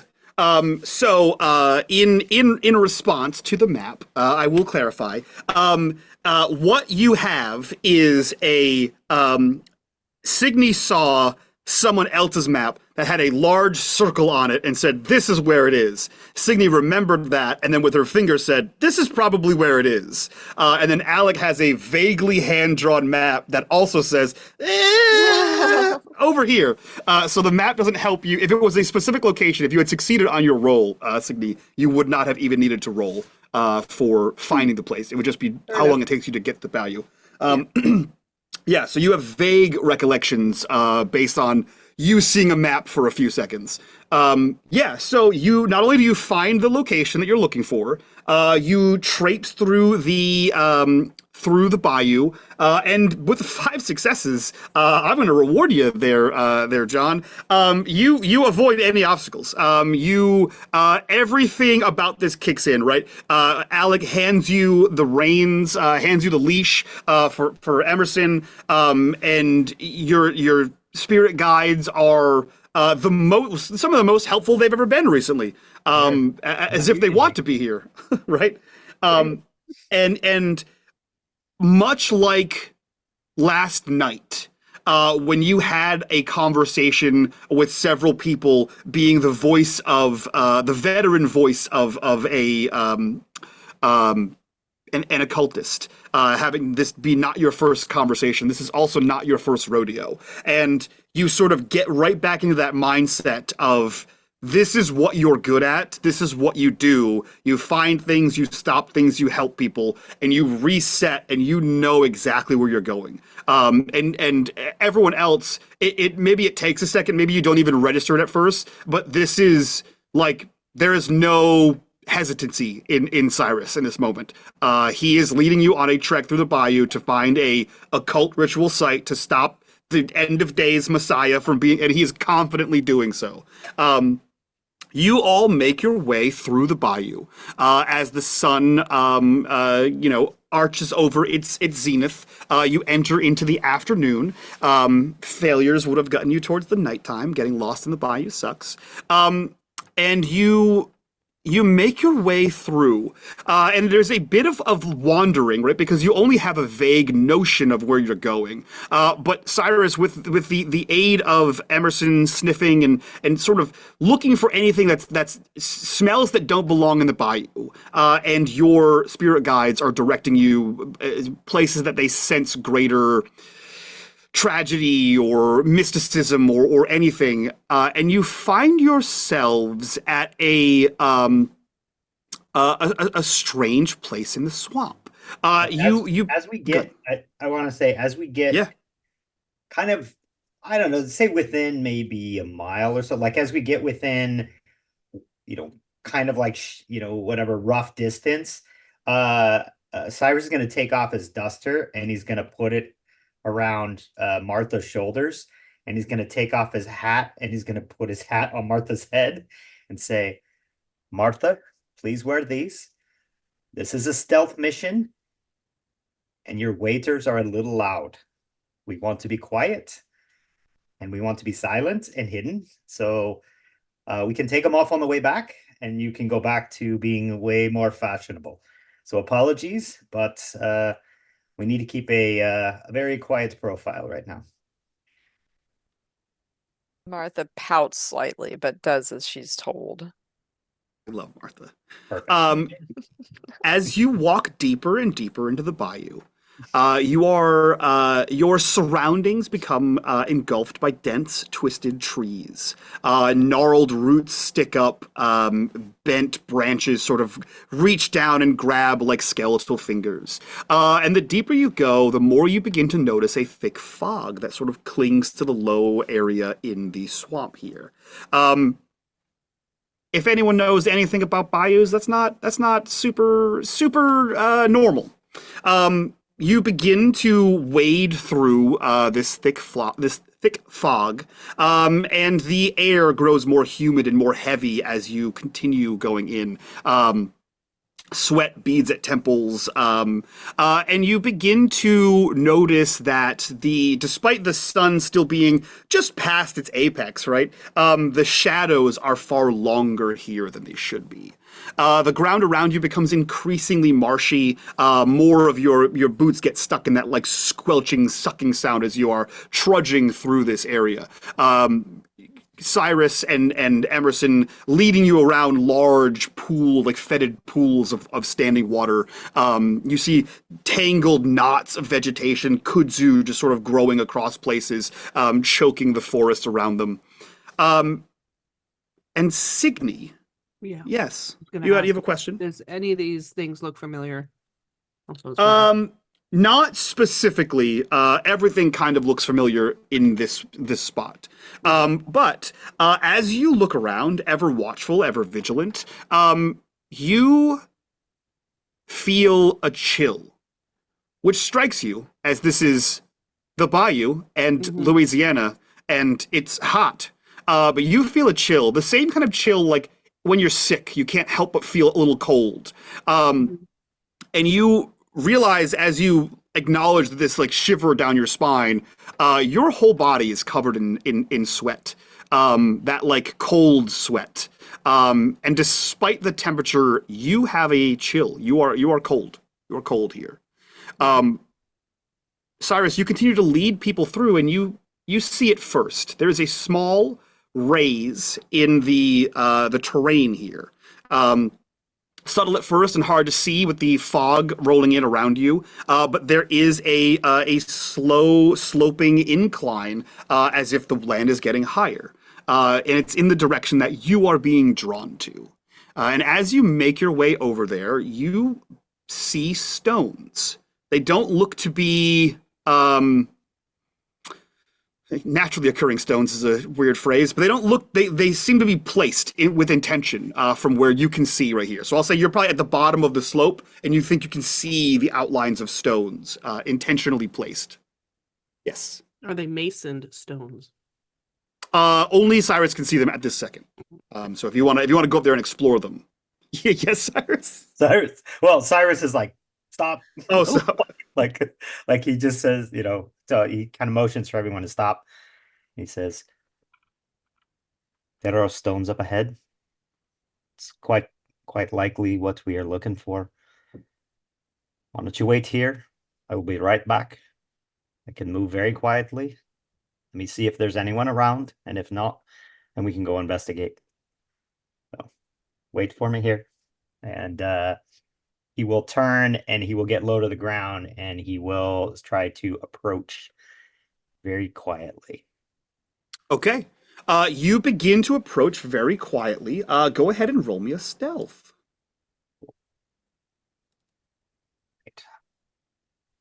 This is, all my witchy woo aside, this is actually what I did my build on.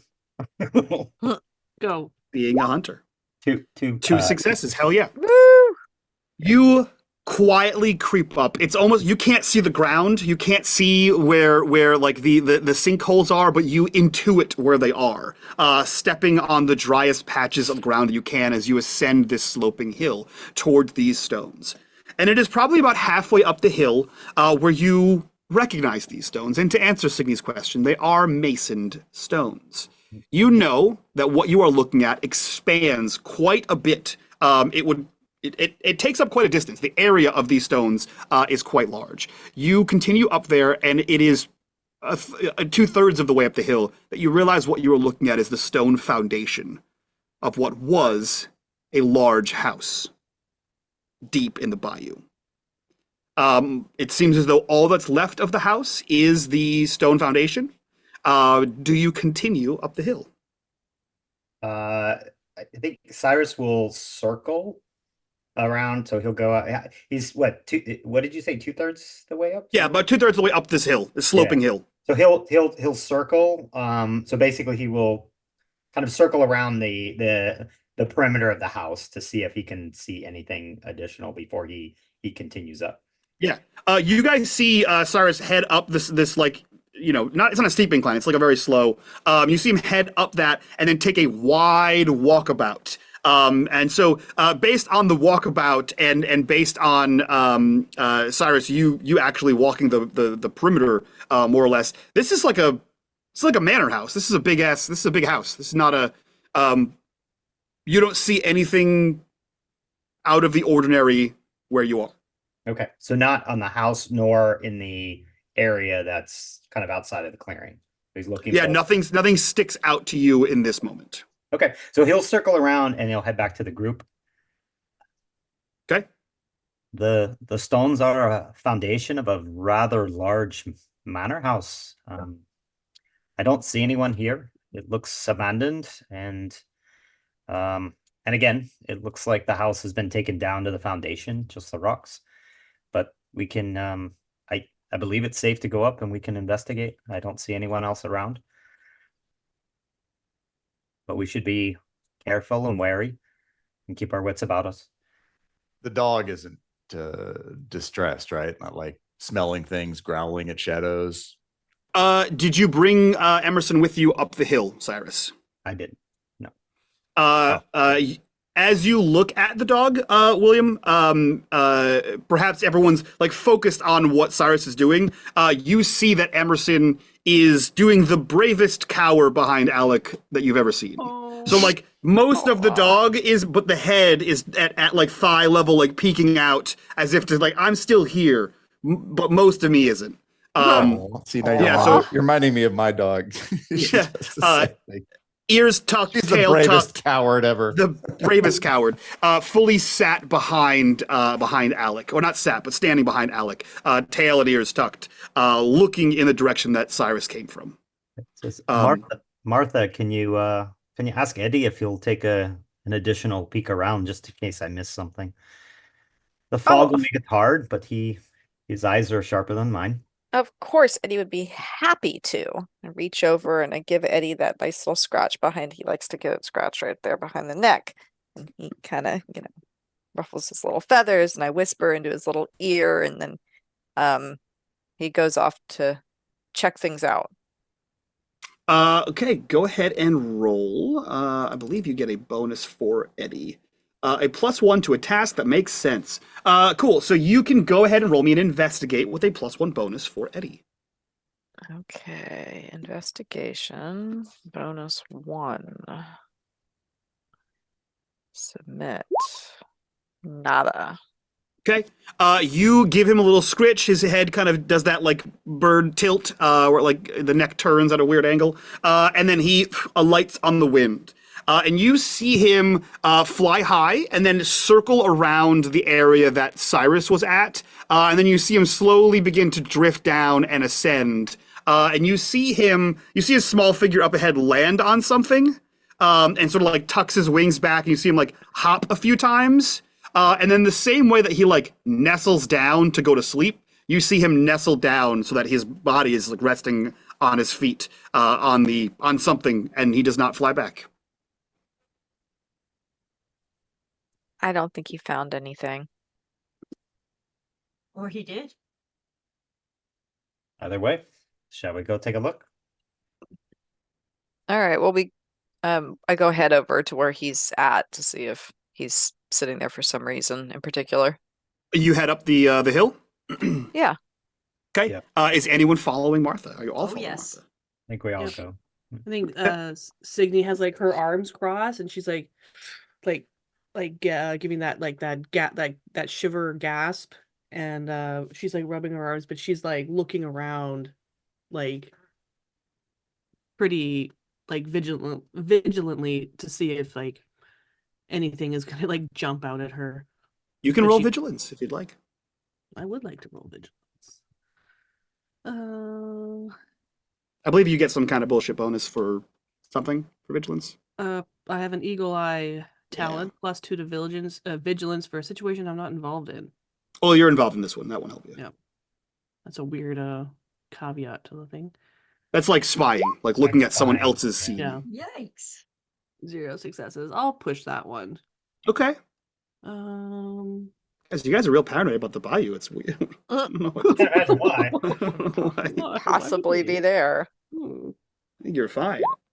2 successes. Oh, way better. 2 successes. You look around. I'll say you're the last person to go, right? So everyone starts to look up the hill, and you have that chill, and you're sort of bundling up yourself, like within yourself, and you look around. And again, it's as if the sun is lower than it should be. The trees, the fog, but the shadows here, they don't seem to follow the pattern of the arc of the sun, right? The sun is here, all shadows should be facing roughly the same direction. They should be pointing like the hands on a clock, right? They're not. The shadows just seem to extend longer than they should be for this hour of time, and they don't seem to have a rhyme or reason to which they are extending to. They're not all extending in one direction. They just seem to be reaching out like grasping hands. And you see that, you look around, you can't shake the feeling that you are being watched.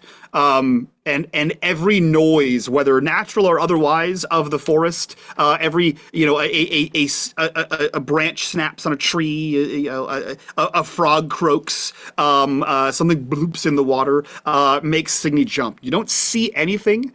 But even the sounds of the bayou put you at unease. And the wind blows and tussles your hair, and you hear the word sacrifice, as if it's whispered over your shoulder. She will gasp and like turn and look to where the Nothing voice there. came from. Nothing there. And then she like does like a 360 turn looking, and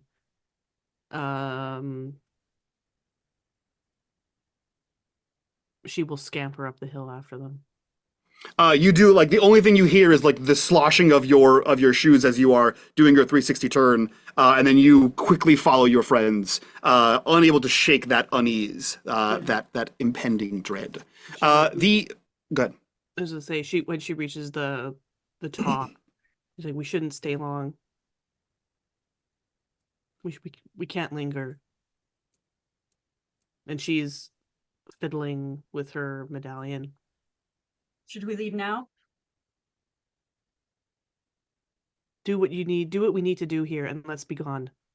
Do we see anything around, we're standing where Eddie is Yep. now, I'm guessing. So can I just wanted to can we give look around? Yeah. Yeah, you absolutely can. I wanted to give Signy a chance to finish her thought. You all get there. Signy joins you a few seconds later with that interjection. You all see the cracked stone foundation of a house, slightly sunken beneath the earth, but it is old. It has been gone for some time. There's enough like moss and mildew growing on the stones here. Anyone who'd like to roll me investigate can do so to see Absolutely. how specific the things are that they see. Like Cyrus is going to take out his crystal ball, and he's going to try to do a witchy woo woo investigation, trying to see if there are any kind of latent spirits or anything, trying to maybe track ley lines to see if there's some place that would be the right place for a high powered ritual. So Go for it. You also have, so I think you get a weird bonus. I think you get to use observation instead of investigation because of your crystal ball.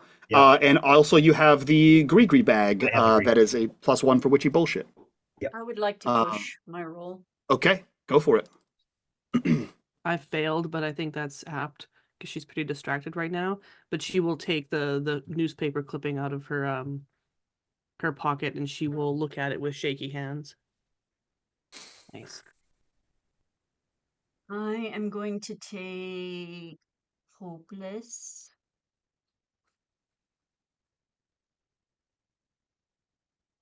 And was that there we go, okay. Okay, you are hopeless. We have 2 successes from Alec. We have 2 successes for William. Nothing for Signy, 1 for Wintress, and one for Cyrus. Excuse me.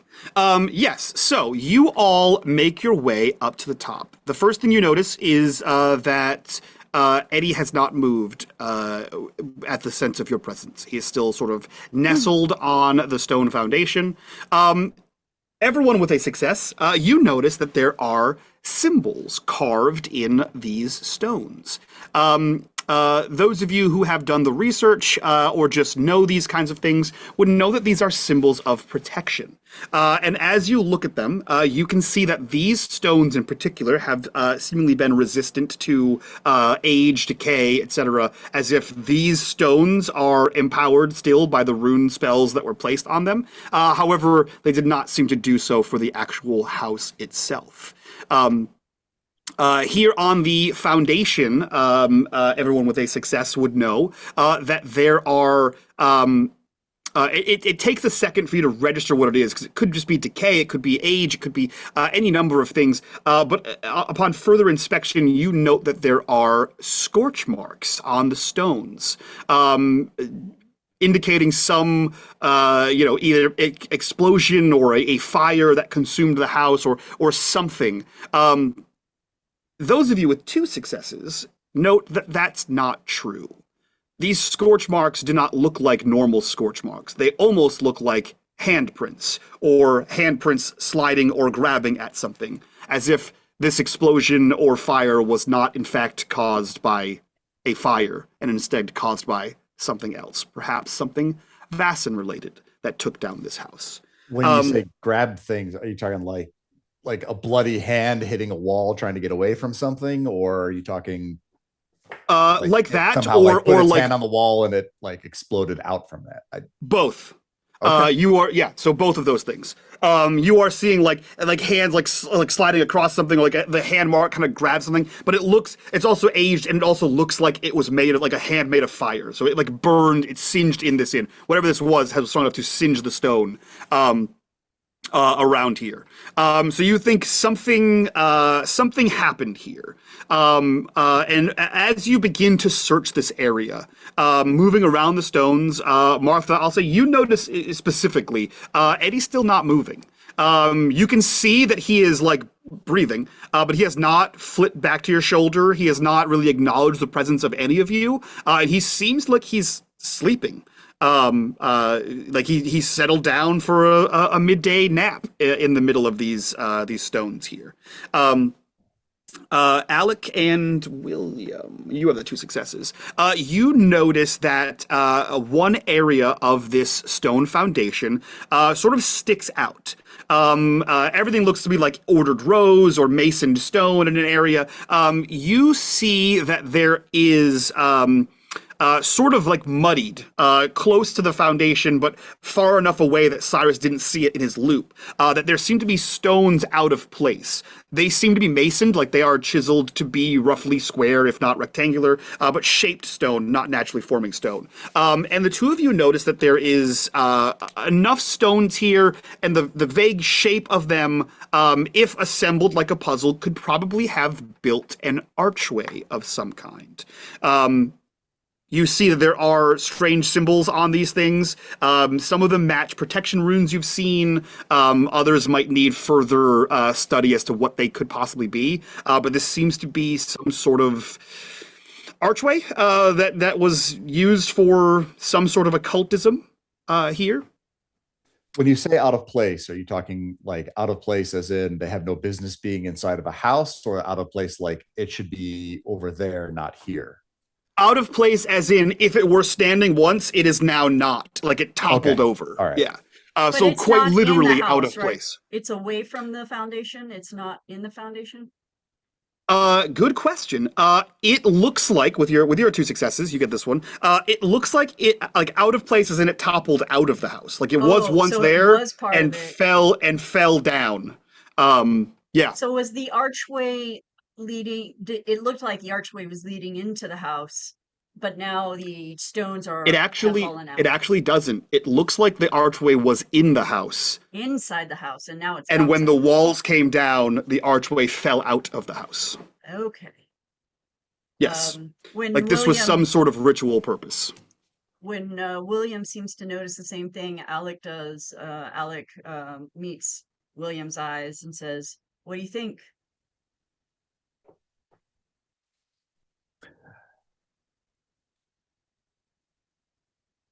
Is there any way to, after noticing that they are out of place, to examine them further to see how they should be together?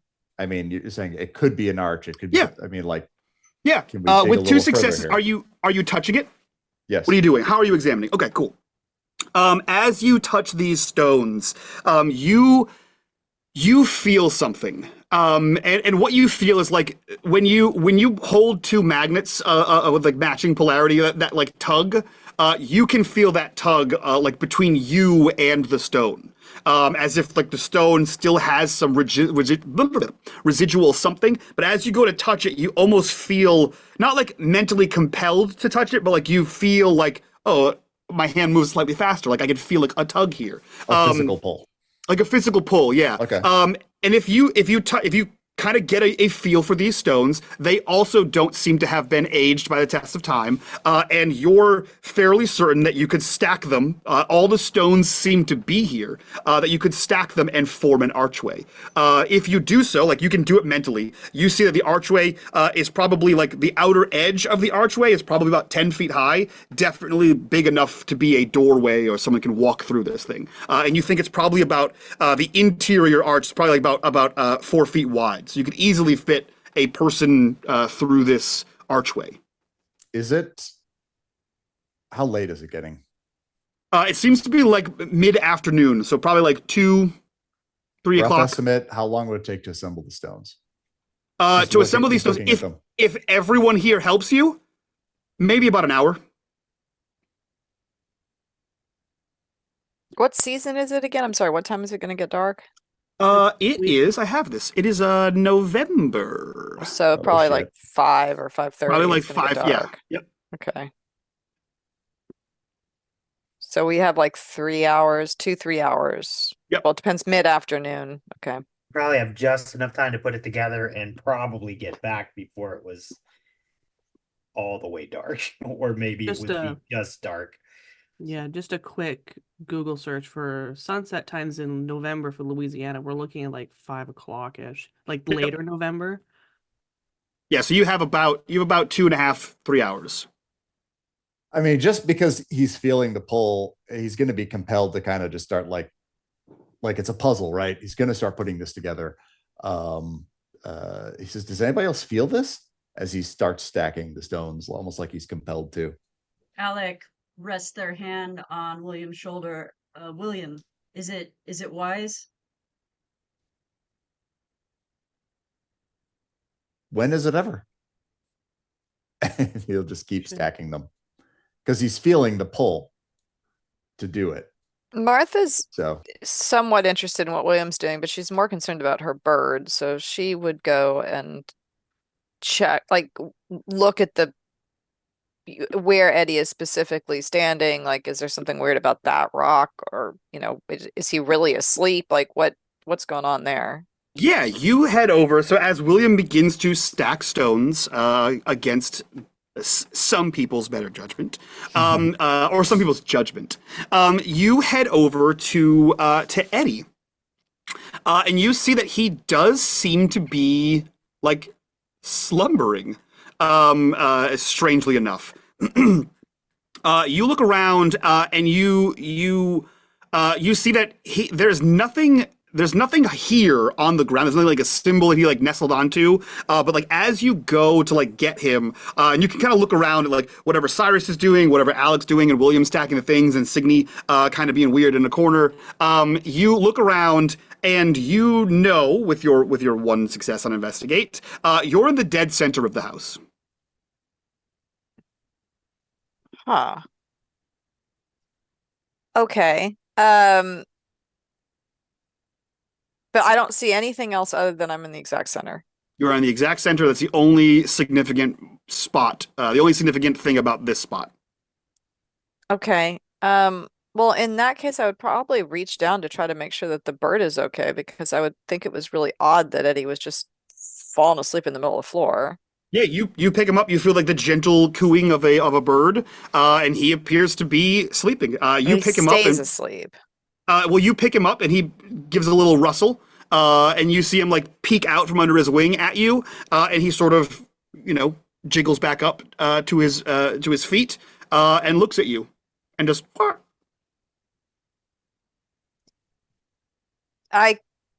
I'm relieved the bird is okay first, and then I look around. Do I see anything from this vantage point in that? Does anything look, I don't know, particularly symmetrical or something that maybe that only you could see from the center of the house? Yeah. This is a clearing that you are in. Where you are standing is the dead center of the clearing. This house was built perfectly symmetrically in the center of this clearing. And the clearing is not clear-cut. The clearing is naturally formed whole in the bayou. Okay. I don't feel, I'm standing on this rock. I don't feel like I'm sleepy or anything. Okay. Nope. All right. Well, guys, I think this is the center of the house. For some reason, little Eddie decided to fall asleep right here, which is a little odd. Does the archway look like it would go here? No, it looks like I mean it looks like it like if you were to take it from where it was and sort of stand it up, it looks like it was towards the edge of the house and it just toppled over out of the house. Okay. Like imagine if the house were made out of wood and the house burnt down and there was a wooden a stone archway. Eventually it looks like it just fell over. Okay. Well, I look around, I try to find like a little pebble or rock or marking device of some sort so I don't lose which stone it was, and I kind of put it there to to make sure that I can find it again, and then I after having announced that in general to the group, I go over to start helping William. Okay. So William, you are being helped by Martha. Wyla makes her way over there, not having anything else to do. Don't worry, Cyrus, I'll get to you. Signy, what are you doing?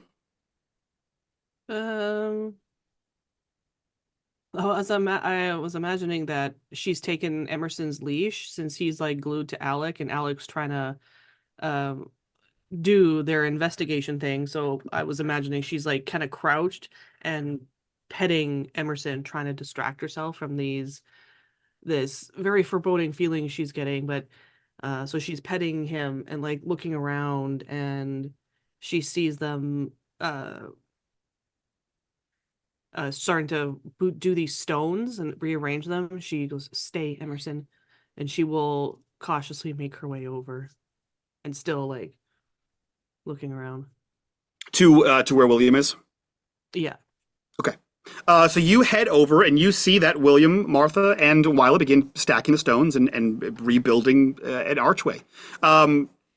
Cyrus, you see this sort of happening. You see Alex minor protest, and you see Signy's trepidation as this is happening. And you, where are you setting up your crystal ball? You're muted. You're muted. Sorry. Got it. Sorry.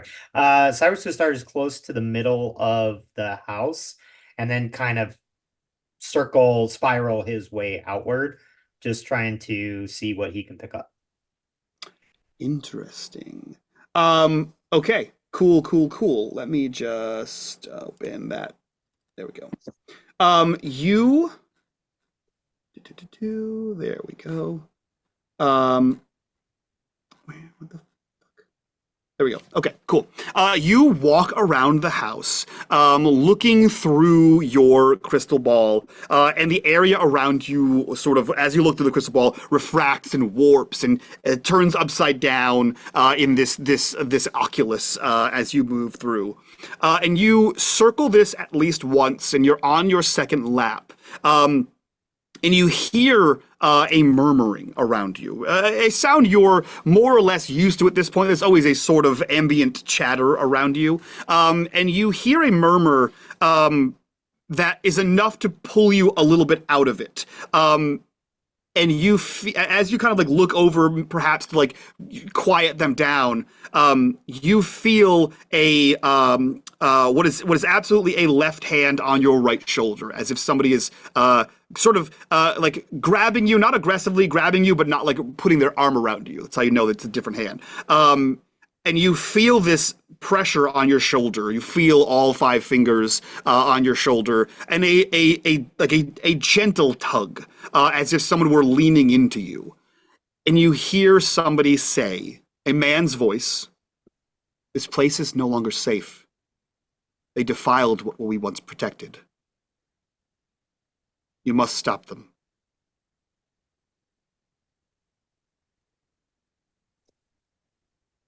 Who must we stop? Those trying to do the ritual, or those that are remaking the archway? He looks, he, again, still hand on shoulder, he says that the ritual, what they plan to unleash, is a power we barely contained at the cost of our lives. What is the most effective way to stop it? Death.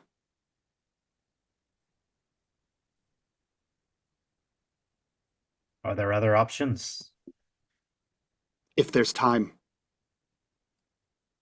Might We have- chose death. I see. And you are the men of letters? And this is your manner? My name is Etienne Broussard, and I was Maison des Lettres. We thank you for your help. Is there anything else you can tell us that would be helpful? You feel the hand let go of you, and then you see like a wisp out of the corner of your eye as this spirit manifests. And you see what to you looks like a man in his early 30s, mustachioed, a beard, and he is dressed in like antebellum era clothes, so pre-war, so 60, 70, 80 years ago, that sort of outfit, and indicative of a man of books, right? A scholarly outfit. And you see him sort of like wisp out and fully take form, and he puts his hands on the other sides of your crystal, and he like lifts, like guiding your hands upward. He lifts and rotates you. So you're kind of now not looking at your companions, but looking in general in their direction. And you note it is where Martha was standing and where Martha has put a stone. And you see in the orb these lines, this convergence. There is a knot here. If you thought the ley lines in the cemetery were powerful, this is double or triple that. There are points of convergence from as far as you can see, all leading to this spot, all leading to where that stone is. They're converging on this where we're shoveling the stones? No, they're converging on the dead center of the house. Like the house was perfectly centered on this this energy, this confluence. And he guides you to see that. Yeah. I see. And so you all sacrificed yourself to stop what was coming before? You must not let them complete the ritual. The blood moon. It is too late for us, but not for you. They seek to break the boundary between realms and unleash a chorus upon this world. Save the child, stop the ritual, or the vault of shadows will consume us all. And then he starts to slowly fade. Thank you. Thank you.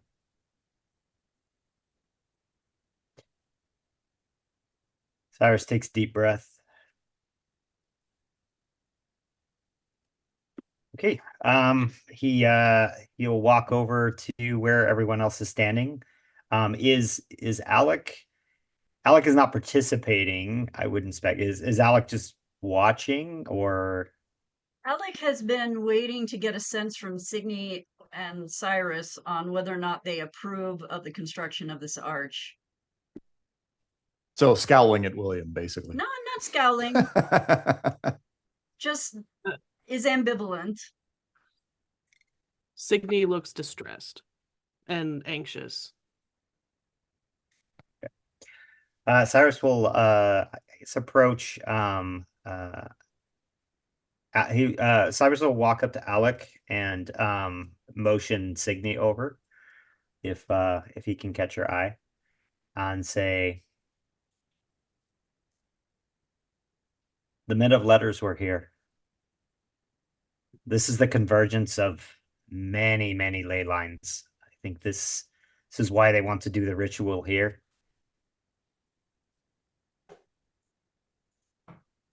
Do I feel I that spoke oh, go ahead. sorry, do I feel badness in this feeling that I'm feeling? Yeah. Okay. Yep. You feel I'll tell you what. The feeling that you feel when you look at Cyrus and see what you see, that's the feeling that you feel about this whole area. Sorry, say that again. The feeling. So when you look at Cyrus and you see that cloud, yeah, the feeling that you feel in that moment, that's what you feel about this whole area. Okay. As if this whole clearing were buzzing with those black flies. Yeah. This place is just surrounded with death. And she looks down. We're taking too long. We have to leave. They know we're here. Well, And she looks like the men of letters know we're here. And Cyrus says, William, Martha, Wyla, hold for a moment. I was just speaking with a Mr. Boudreau? Broussard. Broussard. Mr. Broussard. Does that name sound familiar to any of you when you were looking at the history of the men of letters here in New Orleans? I can't remember what we Alec. heard about the. I'm pretty Alec, sure that was the name, but Etienne Broussard is one of them. Alec would remember. I don't know that John or Melissa. Alec, you have found 3 members you believe to be one Etienne Broussard, one Claudine Mercier, and one René Duvalier. I spoke with an Etienne Broussard. I got the impression from him that something similar was happening before. And in order to stop it, I think maybe they sacrificed themselves, or at least destroyed this place to stop the darkness from rising. And he beseeched me to make sure that we stop what's happening now. He said, stop the ritual, save the child, save the boy, save the child, and don't let them succeed. Great. So all we have to do is sneak into the nunnery, steal the kid, and then we're all good, right? Do we know that's where Martha? it's at? I don't know. Martha, I think that's an excellent idea. Yeah, I think that's what we're theorizing based on the evidence in Signy's vision that the boy is at St. Therese. It seems preferable to dying. Personally, I mean, that's my vote. I thought perhaps they would be holding the boy here, close to where they were going to do the ritual, but it looks like not, which is, well, just means we don't exactly know where he is, but the nunnery is a possibility. Alec takes off their Maybe. tweed jacket and puts it over Signy's shoulders. Perhaps we could discuss elsewhere. William, I don't think it's a good idea to set up that archway. I mean, perhaps it is, but it might make it easier or faster for the ritual to occur. I would agree. I think perhaps maybe we should even take one of the stones with us. Make sure that it cannot be reassembled. How many That's a good stones idea. are there, actually? Too much for like for us to take them all, right? Yeah, and they're too big. You could ostensibly take a couple of them, but they're probably like 20 pounds a piece, so it would slow you down quite a bit. 'Cause I was thinking and that, sorry, go ahead. There's like less. I don't know how masonry works. Less than 30, I would imagine, to make an archway. Well, the idea of taking some of them with us isn't bad if we're going to leave and not put this thing all the way together. But on the refresher on the notes of the New Orleans chapter, there's also that missing Larme de Lune artifact that was lost in the bayou. This seems to be some sort of, I don't know, I'm guessing portal or whatever. Maybe the artifact is through this. Maybe the Men of Letters hid this inside of something, and we're the only ones who can put it together. Maybe that's why we felt it. But if we have to go, and it is getting late, I do agree. Don't want to be out here in the dark. If we can take some of the stones with us to prevent it from being built, then we can come back. Yeah, perhaps we only need to take one or two, just enough so it can't be completed. Or at Just take the least, Yeah. keystone. Are any of since it could be like an arch or something, are any of them apparently the keystone? Yeah, the keystone is shaped differently, so you can find that one quite easily. Ah, perfect. Let's grab that one then. at least we could take it away from here. Yeah. We needn't carry a 20-pound stone all the way back. Just make it difficult to discover. This Larme de la Lune, I don't know if it would help us or help them, but we don't want them to have it. I mean, this, whatever it is was buried. And we're standing in the foundations. He's gonna look around like the basement of a Men of Letters stronghold. I think so. So I think it's okay for us to be doing this. I agree that we don't want others. So let's take the keystone. If we can take it all the way out, I think we should. Burying it somewhere still would allow somebody to potentially find it.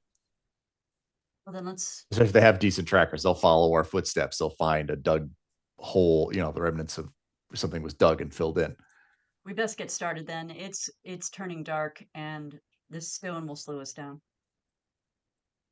Listen, William will pick up the keystone and then he'll hand it to Cyrus. Cyrus is the big beefy guy, and he can carry it. I'm not beefy, but I can help carry. Are any of us beefy? I don't think so. I don't Oh, think- William absolutely actually, is not. Is got a Alex two not physique. bad. Alex not bad in terms of physique. Who's got the highest physique score? I think Alec is the beefiest of you. I think, Okay, Alec, think they you're are. on stone carrying duty. Yeah, Alec has 4 physique and 2 force. yeah, Cyrus's physique is 2. Occultist 2. Oh, wait a minute. Wait. I have my horse. You have a horse? I have a You bring horse the horse? that gives me a force bonus of 2. I don't You know that you have have a a horse in the horse? forest at this I moment. forgot about the that. swamp? No, we don't. We no, all no, turn no, and it's look. not The here. horse turns and looks at us. The horse is like, I've been here the whole fucking time, guys. With He's back hanging in out with the Boston, I'm dog sure. and Eddie? Clopping. It was The horse was secretly the bad horse that influence, was in not the the dog. It was secretly the horse that was in the trash, not Yeah, Yeah, Emerson. exactly. That's what I was gonna say. Right. It was the horse. The horse all along. you find and grab the keystone, pass it off to Alec, and the 6 of you The six of you begin to head out of the bayou. And as you do, Cyrus will just say, I don't believe the archway is related to the ritual they are trying to run. I think it's just coincidental that all the ley lines are here as well. But let's not take any chances. I think the archway was important to the men of letters. Yes, I want to find out what that import is. I would agree. I agree. But Cyrus, I don't think that the ley lines are an accident. I believe that the ceremony is to occur here at the juncture of the ley lines in order to feed it more power. Yes. And I believe that the men of letters built their HQ, I don't know what to call it, HQ. Headquarters. Headquarters here, because it was at the juncture of the ley lines. And that created, that made them a target. I think that's a good read. No pun intended. you collect your things, you collect the keystone, and you begin to make your way out of the forest, the sun dipping ever lower.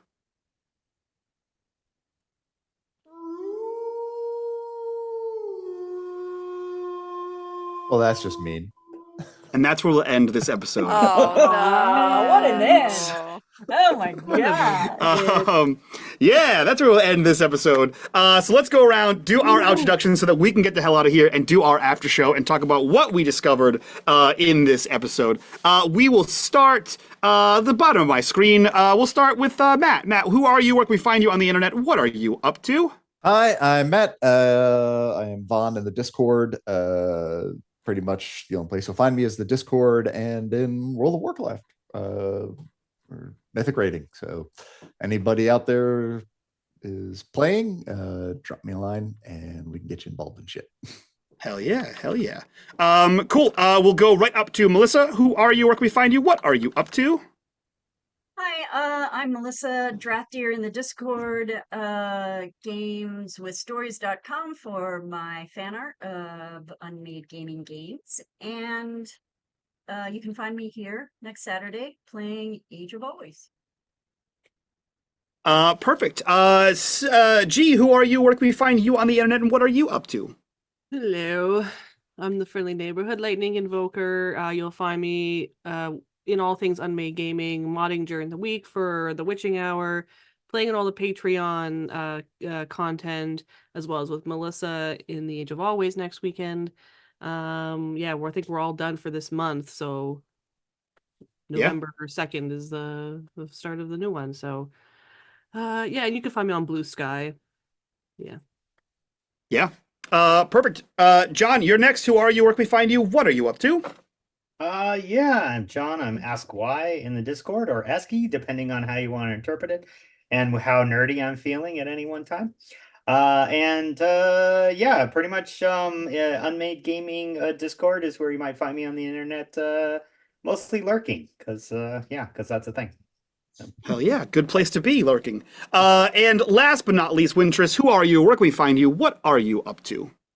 Yes, I am Wintress. You can find me on the Discord, Wintress Rita, if you really need to. Otherwise, I mostly just try to hide and be a recluse from all social or contact from people that I don't know. So, Stranger danger.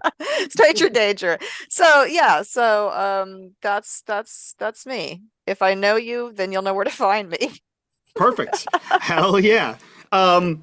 That's it for us. As always, if you like what we do here and you want to support the channel, the best way to do that is over on our Patreon, link down below. And I will remind everyone that we have 2 open slots at our Patreon one-shot tier. So if you want to jump in and join our one-shot crew for some one-shot shenanigans, that's the place to do it. While you're down there joining us on Patreon, make sure you click that link for our Discord. Join us in the Discord, be a part of the community, be a part of the conversation. But that is it for us. We will see you guys next time for more of these spooky shenanigans. So for now, we'll see you. Bye-bye.